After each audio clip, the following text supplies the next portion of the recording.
long shot, extreme long shot, medium close up, medium, tilt, pan, dolly in. በጤና ለቶና ምረቃ ያደርሰኝ አውርዶና አውጣው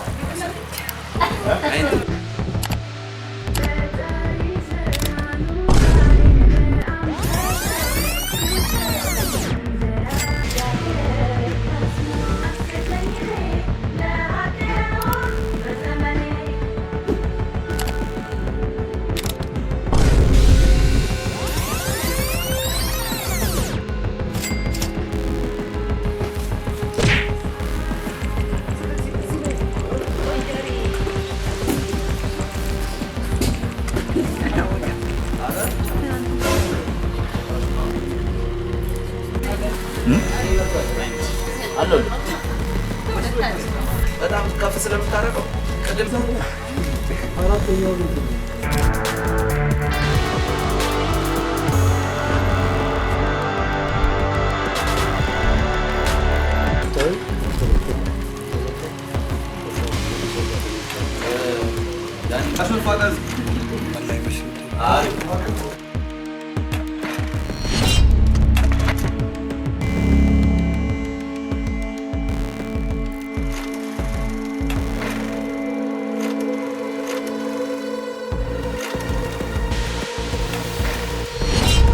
shoulder, handheld, point of view, dolly out, 2 shoot, 3 shoot, group shot. ይህ ቋንቋ ነው። ቋንቋው ደግሞ ተናጋሪ ያለው ቋንቋው ደግሞ ፕሮፌሽናል የሆነ ቋንቋ ነው። ይህ ቋንቋ በሀገር ውስጥ ብቻ የሚወሰን አይደለም። ይህ ቋንቋ ዓለም አቀፍ ቋንቋ ተናጋሪ ያለው አድማጭ ያለው ፕሮፌሽናል ቋንቋ ነው። እኔና ዋሌ የምንግባባበት ይህ ቋንቋ የካሜራ ቋንቋ ነው።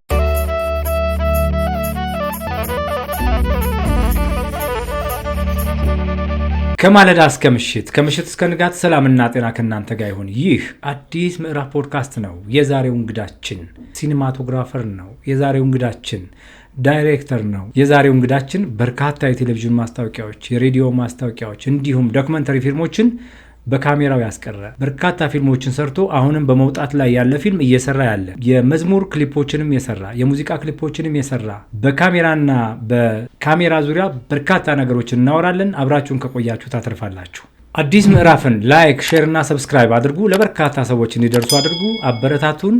ከኛ ጋር ሁኑ። እንግዳዬ ዋለልኝ አደገ ስለመጣህ እጅግ በጣም ደስ ብሎኛል። እኔም ስለጋበዛችሁኝ በጣም አመሰግናለሁ። በጣም ማከብርህ ጓደኛዬ ነህ። ቀደም ብዬ ነው የማውቅህ። አሁን ደግሞ ያለህበትን ደረጃ አውቃለሁ። ሁልጊዜ እድገትህ ከሚያስደስታቸው ሰዎች ልቤን ሞልቼ አውቀዋለሁ ጓደኛዬ ነው እንድል ከሚያስችሉኝ ሰዎች ውስጥ አንዱ ስለሆንክ ደስ ብሎኛል። እኔም ካንተ ጋር የነበረኝ የልጅነትም የወጣትነትም የጉልምስናም ጊዜ ጥሩ ጊዜ ስለነበረን እስካሁንም ድረስ ደግሞ እንደ ቤተሰብ ምንተያይና ለዚህ ቃለ መጠይቅ ደግሞ ስለጠራኝ አመሰግናለሁ። ዋልዬ እንግዲህ አዲስ ምዕራፍ ፖድካስት ከጀመርን አጭር ጊዜ ቢሆንም ትልልቅ የሚባሉ ትልልቅ ታሪክ ያላቸውን ሰዎች ከዚህ በፊት ቃለ መጠይቅ አድርገናል። ምናልባት ከነሱ በእድሜው አነስ የምትለው አንተ ይመስለኛል። አሁን በአንተ እድሜ ያሉ ሰዎችን ኢንተርቪው ስናደርግ የመጀመሪያ ጊዜያችን ነው። አዲስ ምዕራፍን የተወሰኑትን ቪዲዮዎች የማየት እድል አጋጥመዋል። አዲስ ምዕራፍ የሚለውን ስም እንዴት አየኸው? አጀማመራችንስ ምን ይመስላል? የሚሰማህን አስተያየት ስጠንና ወደ ዋናው ቃለ መጠይቅ እንገባለን። ጥሩ ነው። ከስሙም ጀምሮ ምክንያታዊ የሆነ ስም ነው። ፕሮግራማችሁም ደግሞ በደንብ አስተማሪ ነው። ጥሩ ለተተኪው ትውልድ እንዲሁም ደግሞ ዶክመንት አድርጎ እንደማስቀመጥም ጥሩ ነው። ምርጫችሁም ሳየው ያለው ነገር ቆንጆ ነው ብዬ አስባለሁ። ስቱዲዮ አዲስ አይደለሁም ግን ይሄኛው የእንትን ደስ ይላል። ፕራክቲካል ላይቶች ያለው ነገር በቃ ከምንድን ነው የሚባለው ከእውነታው ጋር የተያያዘ ነገር ስለሆነ አሪፍ ነው። ግሪን ስክሪን አለመሆኑ ቆንጆ ነው። በደንብ ሰው የመመልከቱን ነገር አይንም ጥሩ ነገር ስለሚፈልግ ለሚቀረጸውም ሰው ቤት ውስጥ እንዳለ ይሰማዋልና ቆንጆ ስቱዲዮ ነው። አመሰግናለሁ ዋልዬ። እንግዲህ አዲስ ምዕራፍ ፖድካስት እንግዶቹን ከጋበዘ በኋላ ብዙ ጊዜ መቼም ዛሬ ያለህበትን ደረጃ ለማውራት አሁን ስላለህ እየተንቀሳቀስክበት እየሰራው ስላለ ቀላል ነው የሚሆነው። ነገር ግን አሁን ያለህበትን ነገር የሚያመላክቱልን ነገሮች አሉ። ልጅነት የሚባል ነገር አለ። ልጅነታችን ላይ ብዙ የምናደርጋቸው የምንነካካቸው ሙከራዎች አሉ፣ የምንነካካቸው ነገሮች አሉና እነዛ ነገሮች መንገድ መስመር ይከፍቱልናል በህይወታችን። አንዱ ወታደር እንዲሆን፣ አንዱ ፓይለት እንዲሆን፣ አንዱ ካሜራማን እንዲሆን፣ አንዱ ኳስ ተጫዋች እንዲሆን የሚያደርጉን ሙከራዎች ናቸው። አንዳንዱ በእድሜ ልኩ እያወቀው ይመጣል። ይሄን ነው መሆን እንፈልገው ብሎ መሆን የሚፈልገው ደረጃ ይደርሳል። እንደምታውቀው ዋሌ ልጅነቱ የት አካባቢ ነበረ? እንደው ያ የልጅነት ዘመኑ ምን ይመስል ነበር? የሞከራቸው ሙከራዎች ምን ይመስሉ ነበር? ስለነሱ ስናወራ እስቲ። ካለፍክ በኋላ ነው ወይ ደግሞ እዚህ ደረጃም ከደረስክ ወይ ደግሞ የሆነ ቦታ ላይ ሆነህ ነው የልጅነት ጊዜህን ስታስታውስ አሁን ላለህበት ማንነት ጥቅምም ጉዳትም ያለው።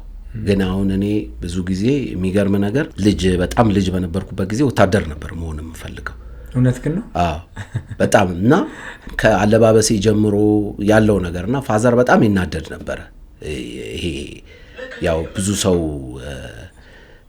ልጁ ወይ ዶክተር እንዲሆን ወይ ኢንጂነር እንዲሆን በቃ የተለያየ እንትን ነው። እና አንዱ ካራክተሬ የወታደርነት ነገር አለ። አንድ በኋላ እንዴት እንደጠቀመኝ እነግርሃለሁ።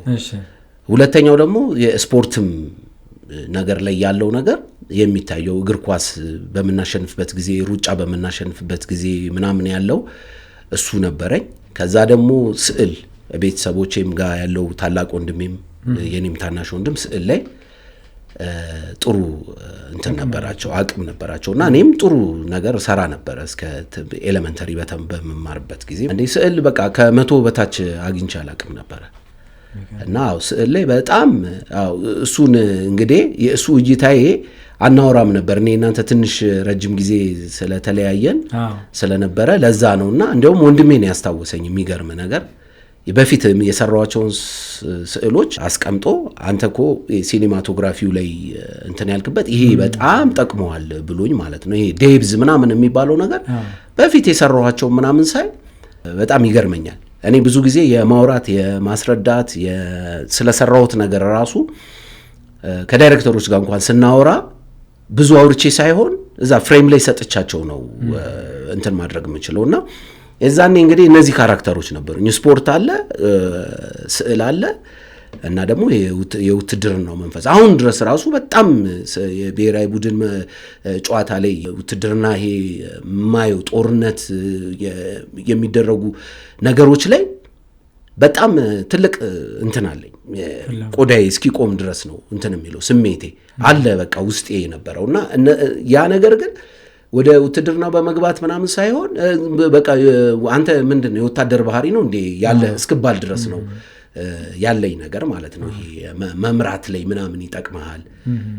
እዛ ስዕሉ ደግሞ እንድትለሳለስ የሆነ አርቱ ነገር እንዲኖር ምናምን ያደርጋል። ያ ስፖርቱ ደግሞ ኢነርጂው ያለ መድከም ስራ ስንሰራ እንዳልኩ ሳንበላ አንድ በዚሁ ላይ እንደው ለእንትን ለማድረግ ቁርስ ምናምን ሳይበሉ ስራ ጀመርንና ጉብኝት ነው እና ሁሉ ጊዜ እኔ በቃ በኢነርጂ እንዲሰሩ ነው የምፈልገው እና እንደራስ ያደርጋሉ። አንዳንድ ሰው ደግሞ እንደዛ እንትን የለውም እና አይረሳኝም ቡም ምናምን ይዞ ቡም ማይክ ይዞ እና ምሳ ሰዓት አልፏል ምናምን በቃ 10 ሰዓት 11 ሰዓት ሆኗልና የምግብ እንትን ነው ጉብኝት የሆነ ኢንዱስትሪ ምናምንና ቋንጣ ነበርና እንዲህ አድርጎ ቋንጣውን እያነሳ ለበዛት እንደዛ አይነት እንትን ድረስ እኔ በጣም ሲሪየስ ሆኜ ነው የምሰራውና ከዛ ጊዜ መጣው እና እንደዛ ይሉኛል የውትድር ነው ኤነርጂው ከየት ነው የመጣው የሚሉኝ ማለት ምናምን ቲም መምራት ምናና የልጅነት ጊዜ በነዛ ውስጥ በነዛ ፍላጎትና በነዛ ነገሮች አልፌ ነበርና ያ የልጅነት ጊዜ አሁን ካደኩ በኋላ ሳስታውሰው እነዚህ ነገሮች አንዳንድ ጊዜ ለምን ስፖርት ጀምሬ ተውኩትላለ ስዕል ጀምሬ ተውኩትላለ እንደዚህ የምትለው ነገር አለ። ግን ተውኩ ሳይሆን በቃ አለ በአንተ ህይወት ውስጥ በቂ ነገር ነው በቃ ከዛም ቢያልፍ ከዚህኛው ደግሞ ትርቃለህና ኳስ ተጫወተ ነበር ልጅ ሰፈሩ የሚገርም ነገር ኳስ አልወድም እግር ኳስ አልወድም። እኔ ምንድነው መሰለ እንደ ባስኬትቦል አይነት ቦክስ እንደዚህ እና ኢንዲቪጁዋል ጨዋታዎች ደግሞ በጣም ይመቹኛል። ምክንያቱም ኢንዲቪጁዋልም በኋላም ጠቅሞኛል። ኢንዲቪጁዋል የሚባለው ራስን ተጠያቂነት ምናምን የሚመጣውና ኳስ ብዙ እንትን አይደለም። ፒያሳ የት አካባቢ ማለት ተወልደ ያደገ? ፒያሳ እንዴ አሁን የእንትን የተሰራበት አድዋ ሙዚየም የተሰራበት እኛ ኳስ የምንጫወትበት የነበረ ነው። አራዳ ፊት ለፊት የነበረ ከመጣ ሚድሮ ከማጠሩ በፊት አዲስ ባንክ የሚባል ኳስ ሜዳ በጣም ብዙ ኳስ ተጫዋቾች ከዛ ወጥተዋል። እሺ እና እዛ ነበር የምንጫወተው። እዛ ሜዳ ነበር። ፒያሳ መኮንን አካባቢ ነበር ያንተ? መኮንኖች ፊት ለፊት መኖሪያ ራስ መኮንን ድልድይ ራስ መኮንን ጋር ወደ 7 ደረጃ አይ ወደዛ አይደርስም። ፒያሳ ጋር ሆኖ ወደዚህ ያው ራስ መኮንን ድልድይ እንትኑን ከሱ አለፍ እንዳልክ እንትኑ ምጠራው ደስ ይለኛል ብዙ ጊዜ ራስ መኮንን ድልድይ ብዬ ነው እዛ ጋር ፒያሳ እንጂ ያው ፒያሳ ነው። እዛ ነው ተወልደ ያደገ እና እዛ ሜዳ ነበረት ታስታውሳለሁ። ሚድሮክ ከማታጠሩ በፊት ታክሲ ነበረበት። እንደገና ደግሞ ሊስትሮዎች ነበሩ ምናምን ብዙ ነገር ነበርና የትኩስ ምግቦች ይሸጥ ነበር እዛ አካባቢ ታስታውስ ከሆነ። ከዛ ደግሞ ኳስ መጫወቻ ነበር ሜዳ ነበር። እዛ ነው ያደገው። እና ኳስ እንዴት አልተጫወትክም? ያለው ብዙ እንዳልኩ ነው። በቃ እኔ ወጣ ይላል ትንሽ እንትን ፍላጎቴ ምናምን ያው ብዙ ሰው እንትን የሚለው ግን ብሔራዊ ቡድን ሲጫወት የዓለም ዋንጫ አፍሪካ ዋንጫ ምናምን በጣም እሱን መመልከቱ ደስ ይለኛል። መጫወቱ ነው ብዙም ስሜት የማይሰጠኝ ነው። ከዛ ውጭ የልጅነት ንክኪ ጨዋታዎች አሉ። ሌባና ፖሊስ ሊሆን ይችላል፣ ብይ ሊሆን ይችላል፣ ቆርኪ ሊሆን ይችላል፣ ቴዘር ሊሆን ይችላል። ልጅነቶቻችን ላይ ሞከርናቸው ሙከራዎች አሉ። ከነዚህ ጨዋታዎች ውስጥ የትኛው ጨዋታ ተጫወተ? ብይ ትጫወታለህ? ብይ ተጫወታ። እንዴት ነበርክ ብይ ላይ? ማነጣጠር ደህና ነበርኩኝ። በጣም ግሩም። እዚህ ላይ ቆም ላድርግህና መቼም ሁላችንም እኛ የመጀመሪያዎቹ አስተማሪዎቻችን ወላጆቻችን ናቸው። ከትምህርት ቤት ከመግባታችን በፊት እናታችን አባታችን በቅፎቻቸው ሆነን ነፍስ ስናውቅ ውሃ አምጣ፣ የእጅ ውሃ፣ የእግር ውሃ፣ ሂድና ተኛ የሚባሉ ነገሮች በቤተሰብ ነው የምንማረው እና በዚህ በአስተዳደግ ውስጥ አባትህ የሚናገሩት ቃላት ትዝ የሚል አባቴ እንዲህ ላይ ነበር የሚባል አይነት ነገር እስቲ አስታውሰኝ። ከእናትም ከአባትም አንዳንድ ነገር እስቲ ምን ይሉ ነበር አባትህ በአስተዳደግ ውስጥ? የፋዘርና ማዘር የሚገርም ነገር ፋዘር በጣም ዝምተኛ ነው። ማዘር ደግሞ በጣም ኃይለኛ ነበረች እና ፋዘር ምንድን ነው ይሄ ፐርፌክሽን የሚወድ አይነት ሰው ነው እና እሱ ጠቅሞኛል። እቃ ስታስቀምጥ ስትራመድ እንኳን ምናምን ስትደናቀፍ ምናምን ሰማይ እያየ ነው የምትሄደው መሬቲ ምናምን ይላልና ብዙ ነገሮች ከፋዘር ነው የወጣው። ትንሽ ደግሞ ኃይለኝነት ምናምን ከማዘር የወሰድኩት አለ። ቶሎ ፊት ለፊት መናገር፣ መበሳጨት ምናምን በእድሜህም የሚያመጣብህም ነገር አለ እያደክም ስትሄድ እንትን ግን ከሁለቱም ወስጃለሁ። መልክ ግን በማዘር ነው አብዛኛውን ከለሪ ምናምን የወጣሁት ግን አብዛኛውን ግን ማዘርም ትለኛለች። አባቱ ልጅ ምናምን የሚባለው ነገር አለ አይደል? ልክ እንደዛ የፋዘር ይሄ ፐርፌክሽን የሚባለው ነገር ልብስ ሲለብስ ሸሚዝ ሲያደርግ ጫማው ምን በቃ ያለው እንቅስቃሴ አብዛኛውን የሱን አይነት ስሜት ለዚህኛው ሙያ ጠቅሞኛል። እንደዛ አይነት እንትንና ይሄ ምንድነው ኦልድ ነገር ውስጥ ራሱ ማደጌ ራሱ በጣም ቪንቴጅ የሆኑ ነገሮች ቮልክስቫገን ፔጆ ምናምን ነበር የሚነዳው የድሮዎቹ ምናምን እነዚህ ነገሮች ያበሻ ቢራ ማስታወቂያዎች ላይ ራሱ ስንሰራ በጣም አልተቸገርንም። ወደዛኛው ለመሄድ ወደዛኛው ዘመን ወደ 60ዎቹ ለመሄድ አልተቸገርንም። በቃ አይኔ ያን አይቶ ነው የኖሮ የነበረውና የፋዘር እንትን እስከ መጨረሻው ህይወቱ እስክታልፍ ድረስ እንደዛ ነበረ። ይሄ ብልጭልጭ ነገር አይወድም ነበርና ብዙ ተጽዕኖ አድርጎብኛል በሱ። ንግግራቸውስ እንደው የሚናገረው ለምሳሌ የኔ አባት የሚናገረው እንዲህ ነገን እያሰበ ሊሆን ይችላል ወር ደግሞ ከካራክተር በመነሳት ከባህሪ በመነሳት እንዲህ አታርግ የሚል ነገር እኮ አሁን እንደው ቃሉንም ለመናገር እንትን አልኩኝ እንጂ እኮ ፐርፌክሽን እንዲኖርህ አትዝረክረክ፣ እንዳትዝረከረክ፣ ደንባራ እንዳትሆን፣ ስታወራ ሰው ፊት ኮንፊደንስ እንዲኖርህ፣ ለምትሰራው ነገር ኮንፊደንስ እንዲኖርህ እነዚህ ነገሮች አንደኛ እሱም በማየት ራሱ ሁለተኛ ደግሞ እነዚህን ቃላቶች ያው ይናገረን ነበር እና እነዚህን የሚናገረንን ነገር በተገላቢጦች ደግሞ እንዳትሆን ያደርጋል። አብዛኛውን ጊዜ እንደዚህ አይነት ነገሮች ከፋዘር በላይ ወይ ከአባት በላይ እናት ረጅሙን ሰዓት አብራ ታሳልፋለች። ረጅሙን ሰዓት የሁላችንም እናት ረጅሙን ሰዓት ከልጆች ጋር ያሳልፋሉና በዚህ ንግግራቸው ውስጥ በአስተዳደጋቸው ውስጥ ንግግራቸው ምን ይመስል ነበር? እኔ አሁን የሚገርም ከእናቴ ፍቅር ነው በጣም የተማርኩትና አሁን እኔ ራሱ ችግር አለብኝ። የሆነን ሰው ከወደድኩኝ ቶሎ በስራም እንኳን የተተዋወቁትን ሰው በቃ መለየት አልችልም እና ሴትም ላይ ያለኝ የፍቅር ሁኔታ ልክ እናቴ የሰጠችኝን ነገር ነው ወደዛ ያንጸባረኩትና በጣም እቸገራለሁ። የሚገርም ነገር ቶሎ ነው ፍቅር የሚይዘኝ። ከዛም ከፍቅር ውስጥም ለመውጣት እቸገራለሁና ከእናቴ ጋር ያለኝ ግንኙነት እንደገና ረጅም ጊዜ ደግሞ አልወለዱም ነበረ። ወደ 5-6 ዓመት እኔ ከተወለድኩ በኋላ በጣም የልጅነት እንትኔ በጣም ሰፊ ነው እንክብካቤ የነበረኝ ምናምን ኦልሞስት ወደ 6-7 ሲሆነኝ ነው ታናናሾች የተወለዱትና ትምህርት ቤት 1 ዓመት ሁሉ ዘግይቼ ገብቻለሁ ትምህርት ቤት ምናምን። ለምንድን ነው ስባል እናቴ ቀሚስ ውስጥ ነበር የገባሁት ካለኝ ቀረቤታ እና እናቴን እወዳለሁ ስል ትምህርቱ ይቀር ብላ 1 ዓመት ትምህርት ዘግይቻለሁ እና ከእናቴ ጋር በጣም እንትን ነበረኛው። እየጎረመስክ ስትሄድ እኮ ነው ከእናቶች ጋር ትንሽ እንትን የምትለው እንጂ ምንና ምንም በቃ ፍቅር ነው ከእናቴ የተማርኩት። ልጅነት ላይ ስዛው ላይ መቼም ከእናት ፍቅር ተምራል፣ ከአባት ደግሞ ፐርፌክሽን እንዳልከው ነገሮችን በስርዓትና በስርዓት ማስኬድ፣ ሰዓት መጠበቅ በራሱ አለባበስ ላይ ስርዓት እንዲኖር ማድረግ፣ ንግግር ላይ ስርዓት እንዲኖር ማድረግ፣ ከሰዎች ጋር ክብርን ጠብቀ እንድትቀርብ የሚያደርግ ነው የአባት ትምህርትና ይሄ በጣም ትልቅ ነገር ነው። አንተ ላይ የሚንጸባረቅ ነገር ነው። ከዛ የወሰድከው የቀዳኸው እንደሆነ ተሰምቶኛል። እዛ ልጅነት ላይ ሳንወጣ እንደው ልጅነቴ ላይ እንደዚህ ነበር። ለምሳሌ መፈንከት አለ፣ ከሰፈር ልጆች ጋር መደባደብ አለ፣ ኳስ ለማየት ወይ ደግሞ ስቴዲየም የመግባት ነገር፣ ሳይክል ውድድርም ምንም ሊሆን ይችላል። ብቻ ያንተ የፍላጎት የሆነ ነገር የሄድክበት ከቤት ርቀህ ሄደህ የተቆጣህበት አጋጣሚ ካለ አስታውሰኝ። 12-13 አካባቢ ይመስለኛል። ከዛ በፊትም ጨዋታ ነበረ። ከዛ በፊትም ቴብል ቴኒስ ጋር ያለኝ እንትን እንደ ሱስ ነገር ይዞኝ ነበርና በእንግዲህ 13 ምናምን አካባቢ የመጎርመስ ምናምን ስሜት ምናምን ያለ ጊዜ ቀበሌም አለ ስቴዲየም ዙሪያ አለ። የሆነች ሳንቲም ስታገኝ ወደዛ ነበር ምሮጠው እና የፈለገ ይምጣ ማለት ሁሉ ጀመርኩኝ። በቃ 12 ሰዓት ምናምንና ከቤት ወጥተው ውጪ ላይ ተደርድረው ነበር። በቃ ጠፋ ተብዬ ማለት ነው። በቃ አውቶቢስ ይዘን ሄደን ምናምን ስቴዲየም ዙሪያ አሁን አሜሪካ ምናምን ናቸው አሉት ጓደኞቼ እንደዛ እንጫወት ነበር። እነ ግሩም እነ ደረጀ እንደዚህ የሚባሉ ልጆች ነበሩና ከነሱ ጋር ሄደን ስቴዲየም ዙሪያ ምናምን ተጫውተን እንመጣለን። ከዛ ግን እቀጠቀጣለሁ፣ እገረፋለሁ በስነ ስርዓት ማለት ነው። ራቱን ስጡት ይባላል። በቃ አንዴ እንደውም እጄ እንትን እስኪቀጠቀጥ ድረስ ነው። ራት ከበላህ በኋላ ነው ራት ስጡት ይባላል። ግን ምንድነው ታናናሽ እህቶች ያሉ አሁን ስዊድን ሀገር ምናምን ያለች ኤልሳቤት የምትባል ምንድነው የሚያደርጉት ልብስ ምናምን ይሰጡኛል፣ ደራርባለሁ እና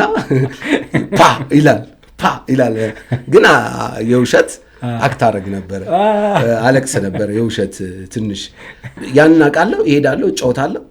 እንዳትጎዳባቸው ነው ልብስ የሚደርቡልህ። ደርብ ይሉኛል፣ ከውስጥ ደርባለሁ። ያለቅሳሉ እነሱ ልጆችም ናቸው እኔ ስገረፍ ማለት ነውና እንደዛ ነበረ በደንብ በቃ ግርፊያው ምናምን ነገር እና ግርፊያው ራሱ ምን መሰለህ በቀበቶ በምናምን አይደለም። የበጋ አለንጋ አለ አይደለ?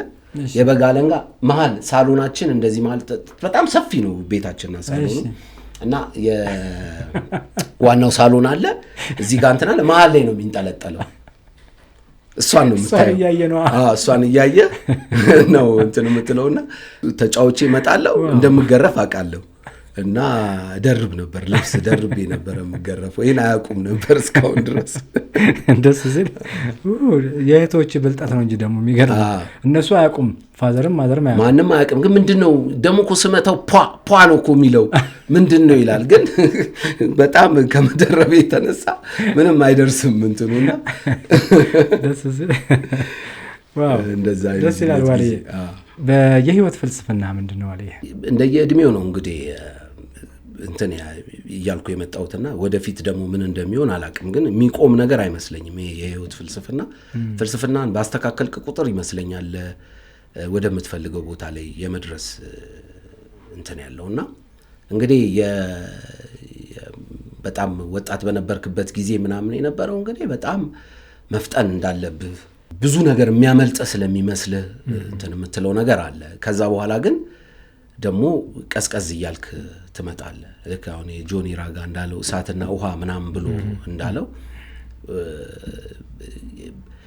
እነዛን ነገሮች እንደየእድሜህ ማስተካከል እንዳለብህ ነው የሚገባኝ። እና አሁን እንግዲህ ባለሁበት ነገሮች ነገሮችን ስራህንም ሰውም ጓደኛህንም ሚስትህንም እናትህንም ሀገርህንም የተለያየውን ነገር የማክበር ፍልስፍና ውስጥ ነው አሁን ያለሁበት። በክብር ውስጥ ነው ለኔ ሁሉ ነገር የሚጠቃለለው። ነገሮችን በማክበር ሁሉ ነገር ምግብም ስትበላ አክብረህ ደስ ብሎ አስበው ማድረግ። ምግብ ስበላ ነው አሁን ለምሳሌ ባለቤቴ አቅርባ ወደዚህ ስትል አይመቸኝም ታውቃለች። ምንም ነገር በቃ የሆነ ነገር ሳደርግ አሁን እኔ ስልኬን ካጠገቤ እንትን ብዬ በቃ የቢኒያም ህይወት ውስጥ የምዕራፍ ፕሮግራም ውስጥ በቃ አክብሬ ገብቼ ነው በቃ ስምጥ ብዬ ነው ነገሮችና ያ ነገር የሚመጣው ከማክበር ነገሮችን ከማክበር በጣም ብዙ ጊዜ አሁን ይሄንን ወጣቶች ለምሳሌ ይሄንን ነገር ይገባቸዋል ብዬ ነው የማስበው። አይገባቸውም ብዬ አልልም፣ ግን የእውነት ነገሮችን ማክበር ስትጀምር በጣም ብዙ ልፋት ላይወስድብህ ይችላል። እና እነዚህ ነገሮች ማክበር የሚባለው ነገር ለኔ ባለቤትህን ታፈቅራታለህ ታከብራታለህ ብትለኝ አከብራታለሁ ነው የምልህ። ሳከብራት ነው ማፈቅራት። አላፈቅራትም ብዬ አልመልስልህም፣ ግን ታከብራታለህ ታፈቅራታለህ ብለህ ብታስቀምጥልኝ አከብራታለሁ ነው የምልህ።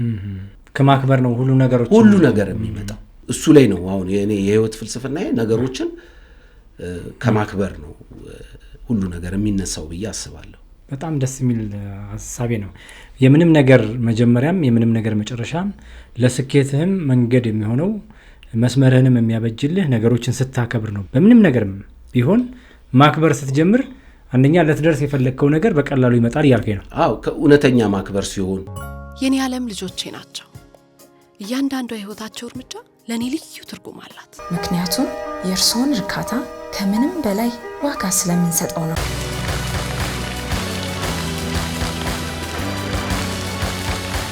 ከልባችሁ የተጋራ ነው፣ ከልብ መጋራቱን ነው። ሀበሻ ቢራ።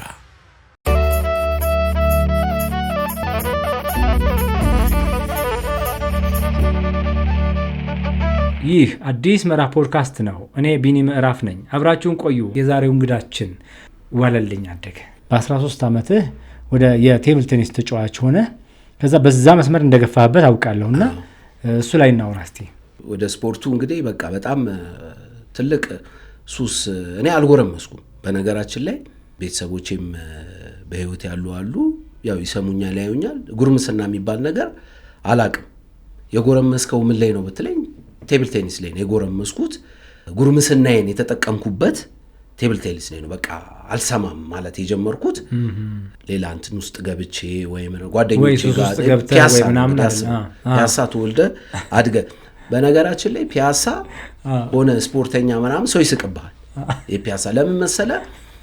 ፒያሳ በጣም ብዙ ባሮች የነበሩበት የሚጨፈርበት ውቤ በረሃ የተባለው ምናምን ከአባቶቻችን ጀምሮ የነበረው ቀረብ ብለው እነሱ ቀረብ ብለው ለመዝናናትም እንትንም ለማለት ብለው ነው ቀረብ ብለው እዛ አካባቢ እንትን ያደረጉትና ልጅ ለማሳደግ ምናምን በጣም አስቸጋሪ ነው ፒያሳ። እኔ አፌ ሞልቼ ነው የምናገረው፣ ምክንያቱም ጓደኞቼ ከአካባቢ የነበሩት ብዙ የሞቱ አሉ፣ ብዙ ነገር የሆነዋል። ለምን ከቦታው አንጻር ነው። እና ስፖርተኛ ራሱ ከዛ ለመውጣት ከባድ ነው። አይቀጥሩም ክለብ ራሱ። በተለይ የእግር ኳስ ተጫዋቾች ምናምን ከፒያሳ የመጡ የተወሰኑ ልጆች ናቸው። እንትን ምንድነው መሰለ ይገባሉ ክለብ፣ ከዛ በኋላ ማታ ላይ ምናምን በቃ ወደ ፒያሳ ወደ ካሳንቺስ ይዘዋቸው ይመጣሉ። የፒያሳ ልጆች የነበሩት ለመዝናናት ምናምን። እና ያው መዝናናት ደግሞ ከልክ በላይ ሲሆን ችግር ውስጥ ስለሚፈጠር ማለት ነው። እና የነበረኝ እንትን የስፖርቱን መውደዴ ጠቅሞኛል። ለኔ በስፖርቱ ላይ ነው ከፍተኛ። ወደ ሌሎች ሱሶች ሳትሄድ መጎርመስ የጀመርከው የኔ ነው በቃ አትምጡብኝ ያልከው ቴብል ቴኒስ ላይ ነው። ስፖርቱ ደግሞ ከእንደዚህ አይነት ነገሮች በጣም ምልህ ጥልቅ ብለህ ከገባህበትና ያኛውን መስመር ከያዝከው አይሆንም እንትን ለማድረግ ስኬታማ ለመሆንም የተሻለም ነገር ለማድረግ ሌሊት ነው የምትነሳው። በቃ ብዙ ነገሮች አሉና እነዛ ነገሮች ያስቸግሩሃልና ጠቅሞኛል እሱና የጉርምስና ምናምን የሚባለው ነገር በቃ ከስፖርቱ ጋር የተቆራኘውበት ጊዜ ነው። 4 ኪሎ ወክማ በጣም ቅርብ ነው። ከዛ አውቶቡስ ተራ ሰፋና ጓደኞቹ ይባላል፣ አብነቱ ወክማ ይባላል። እነዛ ቦታ እየሄድን ቤተሰብ በጣም አይፈልግም ነበር ፋዘር በተለይ እሱም ብዙ ነገር ትምህርት ላይ ስለሆነ የሚያቀው ነገር ትምህርት ስለሆነ እሱን እንድንማር የተሻለ ነገር እንድንል ነው የሚፈልግ የነበረውና የዛን ጊዜም ደግሞ እንትኑ የለም ሰዓሊ ብትሆን ወይ አርቲስት ብትሆን ወይ ምናምን ብትሆን የኑሮ ሁኔታው እንትና ምንድነው የሆነው የሚለው ነገር ስለሚያዩ እንድትጎዳባቸው ችግር ውስጥ እንድትገባ እነሱን እንድትጦር ምናምን አይደለም ሐሳባቸው። ግን ያ ስለነበረ ስፖርት ላይ ምንም እንትን አልነበረው። የተለያየ የትምህርት ቤት ውድድር ነው የጀመርኩት። ከትምህርት ቤት ውድድር እንግዲህ ሃይ ስኩል ምናምን እቴጌ መነን ምናምን ነው የተማርነው። የካቲት 12 ምናምን በሚባልበት እዛ ነው የተማርነው። ቤተልሔም ነው ኤሌመንተሪ የተማርኩት። ከዛ ወደዛ ገባው።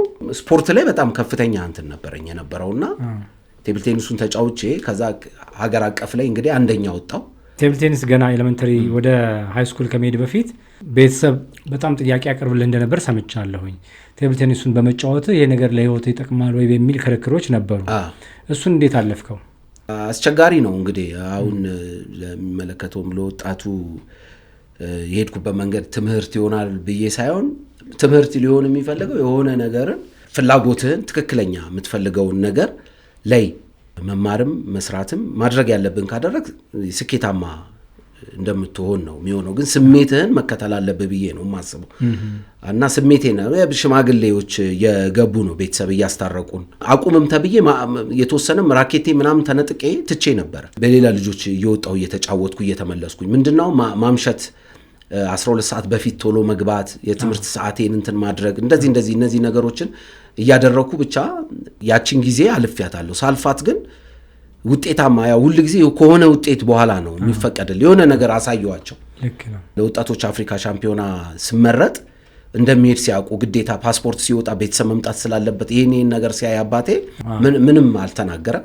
ግን ያንን ነገር ሲያደርግልኝ ፓስፖርት እንዲወጣ ሲደረግ ምን ሲደረግ በቃ እንደተስማማ ገባኝ እና በዛች ነው እንግዲህ እርቅ የተፈጠረውና ግን ያው ጎን ለጎን ትምህርቴን እንዳልተው ነው። ለምን መሰለህ ይሄን ያነሳውልህ?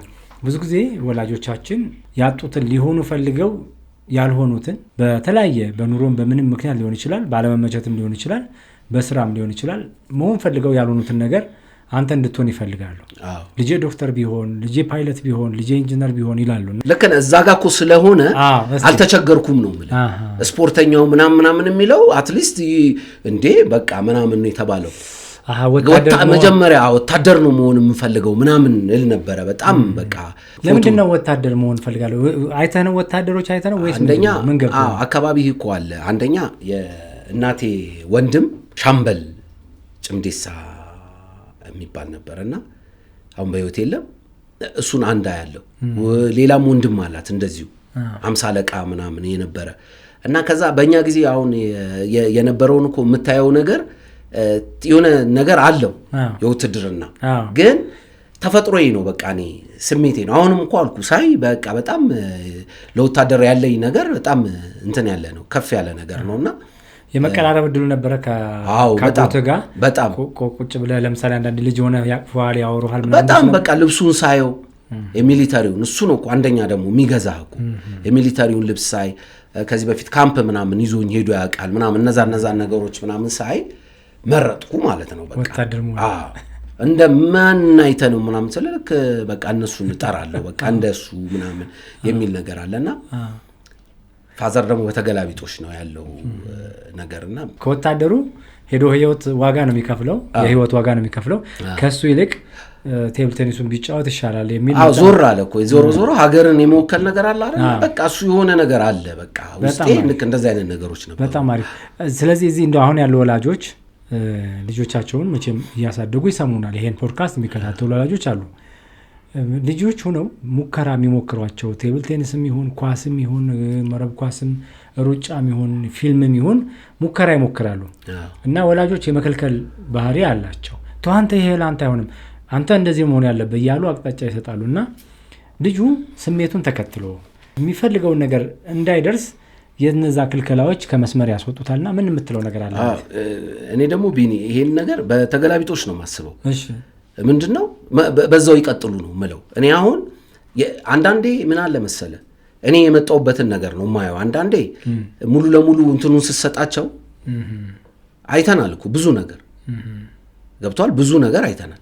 ሁሉ ነገር በነፃነት ስታገኝ የሚሰማ ስሜት አለ። የቤተሰብ ስጋት ይቀጥል መስጋት አለባቸው ለልጆቻቸውን ቴክ ኬር ለማድረግ ማለት ነው።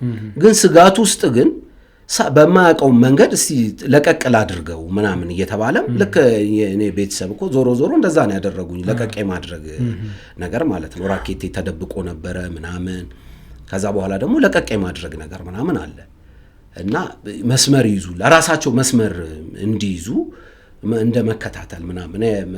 ፈጣሪያችንም ብዙ ሃይማኖት ሰው አይደለም፣ ግን ፈጣሪያችንም እኮ ሁሉን ነገር አስቀምጦልን አስተምሮን ቃሉን አስቀምጦልን ነፃነት ግን ሰጥቷል። እዛ ጋር ያለው ነገር ግን እንድትጎዳበትም እንትንም እንድትልም አይፈልግም። ልክ እንደዛ አይደለ መስመሩ ምናምን ልክ ነው። እንደዛ ቢሆን ጥሩ ነው ብዬ አስባለሁ። መልካም። ቴብል ቴኒስ እንግዲህ ከህፃናት ከታዳጊዎች ጀምሮ የብሔራዊ ቡድን ድረስ ተጫውተሃል። ኢትዮጵያን ወክላችሁም ደግሞ ከሀገር ወጥታችኋል። እዛ ምርጫ ሲካሄድ ትንሽ ጭቅጭቅ ነበረው ምርጫው አካባቢ ላይ። በምርጫው ሁኔታ ላይ ያልመቼም ብዙ ጊዜ የትም ቦታ ላይ ቲም ሲኖር እንደዚህ አይነት ነገሮች ይነሳሉ። ምን ነበር ያ የተነሳበት ምክንያት? ያ ጭቅጭቅ በዛን ጊዜ ታስታውሳለህ? ጭቅጭቅ የሌለበት ጊዜ የለም። አስቸጋሪ ነው። ያው የኢትዮጵያ ስፖርት መንገዱም ያለው ነገር ጥሩ አይደለም። ግን አሁን ባለውበት እድሜ ደግሞ የዛን ጊዜ ምንድነው የተፈጠረው ምናምን ብዬ ሳስብ የነበረው ነገር ከሀገሪቷ የኑሮ ሁኔታ እድገት ሁኔታ የነበረው አካሄድ እንዴት አንተ ብሔራዊ ቡድን ወክለህ ለመውጣት ብርቅ ይሆንብሃል። ያንን ነው እኛ ያሳለፍነው። እንዴት ቱታ ለመልበስ ብርቅ ይሆንብሃል፣ ቱታ ለመቀበል እንዴት ብርቅ ይሆንብሃል። ገብቷል አባባሌ? ለምንድን ነው ብርቅ የሆነብን? በቃ የነበረው አካሄድ ነው ሲመጣ የነበረው ነገር ምናምን። በአሁኑ ዘመን ላይ በአሁኑ ጊዜ ላይ እኛ የነበረን ያ ጭቅጭቅና ችግር በአሁኑ ጊዜ ይኖራል ብዬ አላስብም። አይኖርም። አሁን በቅርብም ስለምከታተል ስለነበረ የዛን ጊዜ 5 ሰው ነው የሚሄደው ሲባል አራተኛ አምስተኛ ስትወጣ 4 ሰው ነው። የማይፈልጉት ሰው ቀረቤታ የሌላቸው ሰው ሲሆን የመቀነስ ነገር አለ። የተቀመጠ ህግ የለም እና እነዛ ህጎች በየጊዜው ስለሚቀያየሩ አብዛኛውን ጊዜ ጭቅጭቅ አለ። እያንዳንዱ ውድድር ላይ ጭቅጭቅ ስጋት ነው። እንቅልፍ አንተኛ ስፖርቱ ሳይሆን የሚያከሳን ሐሳቡ ይሄዳለው አልሄድም ቀረው አልቀረም ልጅነትም አለ በዛ ላይ። አዎ ልጅነትም አለ። ምርጫ ተደርጎ አልፋችሁ የመጀመሪያ ጉዞ ስትወጡ ምንድን ነበር የተሰማ? የሰማዋቸው ነገሮች አሉ ስትወጡ ሄዳችሁ ስትመጡ የሰማዋቸው ነገሮች ነበሩና የመጀመሪያ እንግዲህ ኦል አፍሪካን ጌምስ ነው እኔ የተሳተፍኩት። የአዋቂዎች ላይ ኦል አፍሪካን ጌምስ ነው። የተሰማኝ ስሜት የመጀመሪያ ጊዜ በቃ ኤርፖርት ስደርስ የመጀመሪያ ትጥቅ ምናምን ሲሰጠን ነው። በቃ ለቅሶ በለቅሶ በቃ ተነፋረኩኝ እና የታመምኩ ሁሉ መስያ አሰልጣኙ ምን ሆነ ነው ምናምን አይ በቃ ትጥቅ ሁሉ ስለወሰድኩኝ ምናምን አልኩት። ሁለተኛም እንደዛ ኤርፖርት ስንሄድ ሽኝት ሲደረግልን ምናምን እንባ ከየት እንደሚመጣ አታውቅም ስሜቱ ማለት ነውና እሱ ከባድ ስሜት ነበር እንትን ያደን የነበረውና እዛ ደግሞ ሄደን ለዓለም ጀርመን ላይ ለሚካሄደው ውድድር አልፈን ነበር። እሺ እና የት ሀገር ነበር መጀመሪያ ወጣችሁት? አቡጃ ላይ የተካሄደው ውድድር ማለት ነው። እዛ አቡጃ ላይ ጥሩ ውጤት ምናምንም ስለነበረን ከዛ በኋላ ኮንጎ ብራዛቪል ላይ ለዓለም ዋንጫ ማጣሪያ አለፍን። ዓለም ዋንጫ ማጣሪያ አለፍንና ጀርመን ኤምባሲ ለሁለት ሰው ብቻ ቪዛ ሰጥቶ ለኛ ተከለከልን ማለት ነው። እኔ የተጠየቅነው ይዛኔ የጋብቻ ወረቀት ካርታ ምናምን በዛን ሰዓት እንኳን ጋብቻ ካርታ ምንም ነገር የማታስብበት ጊዜ የነበረ ጊዜ ነውና እሱን እና ትንሽ ብጥብጥ ነበረ እዛ ኤምባሲ ውስጥ ራሱ በሴኩሪቲ ምናምን የወጣ ነው። እኔም ራሴ ተናግሬያለሁ። ጥቁር በመሆኔ እንደተከለከልኩኝ ነው ለኔ የተሰማኝ እና ይሄንን ተናግሬያለሁ እና በሴኩሪቲ ምናምን ነው የወጣ ነው። ከዛ በተለይ እኔ ማለት ነው ጀርመን ኤምባሲ ውስጥ እዚህ ኮኮበ ጽባ እዛ እንትን ጥቁር በመሆን እኔ የራሴ መናገር አለብኝ ብዬ ነው። ምክንያቱም ለሁለት ሰዎች ተሰጠ ትልልቅ ለነበሩ እንትን እኛ እዛን ጊዜ እድሜያችንም በጣም እንትን ልጅ ስለነበረን ከለከሉን። እሱን ነው የተናገርኩት። በቃ ጥቁር በመሆናችን እንደተከለከልን ነው ለኔ ተሰማኝ። ምክንያቱም መብትህ ነው አልፈሃል፣ ያም የሚጠየቅበት አለ። ለመዝናናት ወይ ደግሞ የሆነ ነገር ዕቃ ለመግዛት አይደለም እንሄደው፣ ሀገርን ወክለን ነው የምንሄደውና ትዝ ይለኛል የፋሲካ ከሁለት ቀን በኋላ ፋሲካ ነበር። የስግደት ቀን ነው የተከለከልነውና ሚኒስትሩ ጋር ቢደወል ሚኒስትር እዛ ቢሮ ቢደወል ምናምን ሊያነሱ አልተቻለም። እና ምንድነው ያለችን ሴትዮዋ እኔ ስናገራት ተሰማት መሰለኝ። ከዛ ይሄንን ስፖርት ሚኒስትር የሚመራው ሰውን ይዘ መምጣት በወረቀት በደብዳቤ አናምንም፣ ብዙ ፌክ የተሰራ ነገር አለ። ስለዚህ ሚኒስትሩ ራሱ ከመጣ ቪዛውን እንደሚሰጡን ኦሬዲ እኛ ለፋሲካ ነው ምንበረው የነበረው ምን ሄደ የነበረው እና በቃ የዛኔ ነው 98 ካልተሳሳትኩ 98 ላይ ይመስለኛል የዛኔ ነው በቃ ያቆምኩት ስፖርቱ ሙሉ ለሙሉ አቆምኩ። ሰውነቴ ጨመረ ምናምን በቃ አቆምኩ። ከዛ በኋላ ብዙም እንትን አይደለም። የጀርመን ከመከልከላችሁ በፊት ሌላ አፍሪካ ሀገር የዞራችሁበት የለም? ከሁለቱ ሀገሮች ውጪ ኮንጎ ብራዛቪል ሄዳችኋል? ዛንዚባር አለ ኬንያ ሄዳችኋል? በቴብል ቴኒስ ኢትዮጵያ አሁን ድረስ አለን። አሁን በሴቶቹ ለምንድነው ለንደን ላይ ለሚካሄደው ዓለም ዋንጫ አልፈዋል። እንትን ላይ አይቻለሁ፣ ፌስቡክ ላይ ምናምን አይቻለሁ። ስለዚህ ኢትዮጵያ ከእናንተም ጊዜ ከእናንተም በፊት የቴብል ቴኒስ ስፖርት ዓለም አቀፍ ውድድር ታደርጋለች። እናንተ ዋንጫ አምጥታችሁላታል? እዚህ በምስራቅ አፍሪካ በተካሄደ ውድድር ላይ ተደጋግሞ ዋንጫ መጥቷል።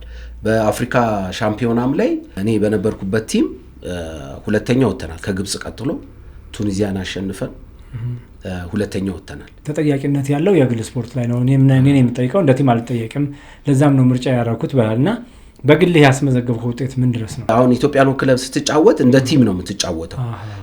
ለምሳሌ 5 ተወዳዳሪ ታስመዘግብና ከአምስቱ ቤስት የምትለው 3ቱን አስመዝግበህ 3ቱ ከዛ ሀገር 3 ተጫዋቾች ጋር ተጫውተን ቤስት ኦፍ 7 ድረስ የሚሄድ ቤስት ኦፍ 5 ድረስ የሚሄድ አለ እና በቲም ነው ምርጫ። በግል ቢሆንም ወተህ ስትካፈል ግን እዚህም ክለቦች ውድድር ስትጫወት አንድ ክለብ 5-6 ተጫዋች ይኖረዋል። ከዛኛውና ከዚህኛው ተብሎ የነጠላው ተደምሮ ነው ውጤት የሚሆነው። ግን ማን ላይ ችግር እንዳለ እዛ አሁንም የምልህ ያስታውቃል። ማን እንዳሸነፈ ስትሸነፍ ስታሸንፍ ያ ነገር ያስታውቃል። ጸጋ ይሁንልን፣ ፍቅር ይሁንልን፣ ጤና ይሁንልን፣ አምቦሃ ይሁንልን። ጌራ ቡና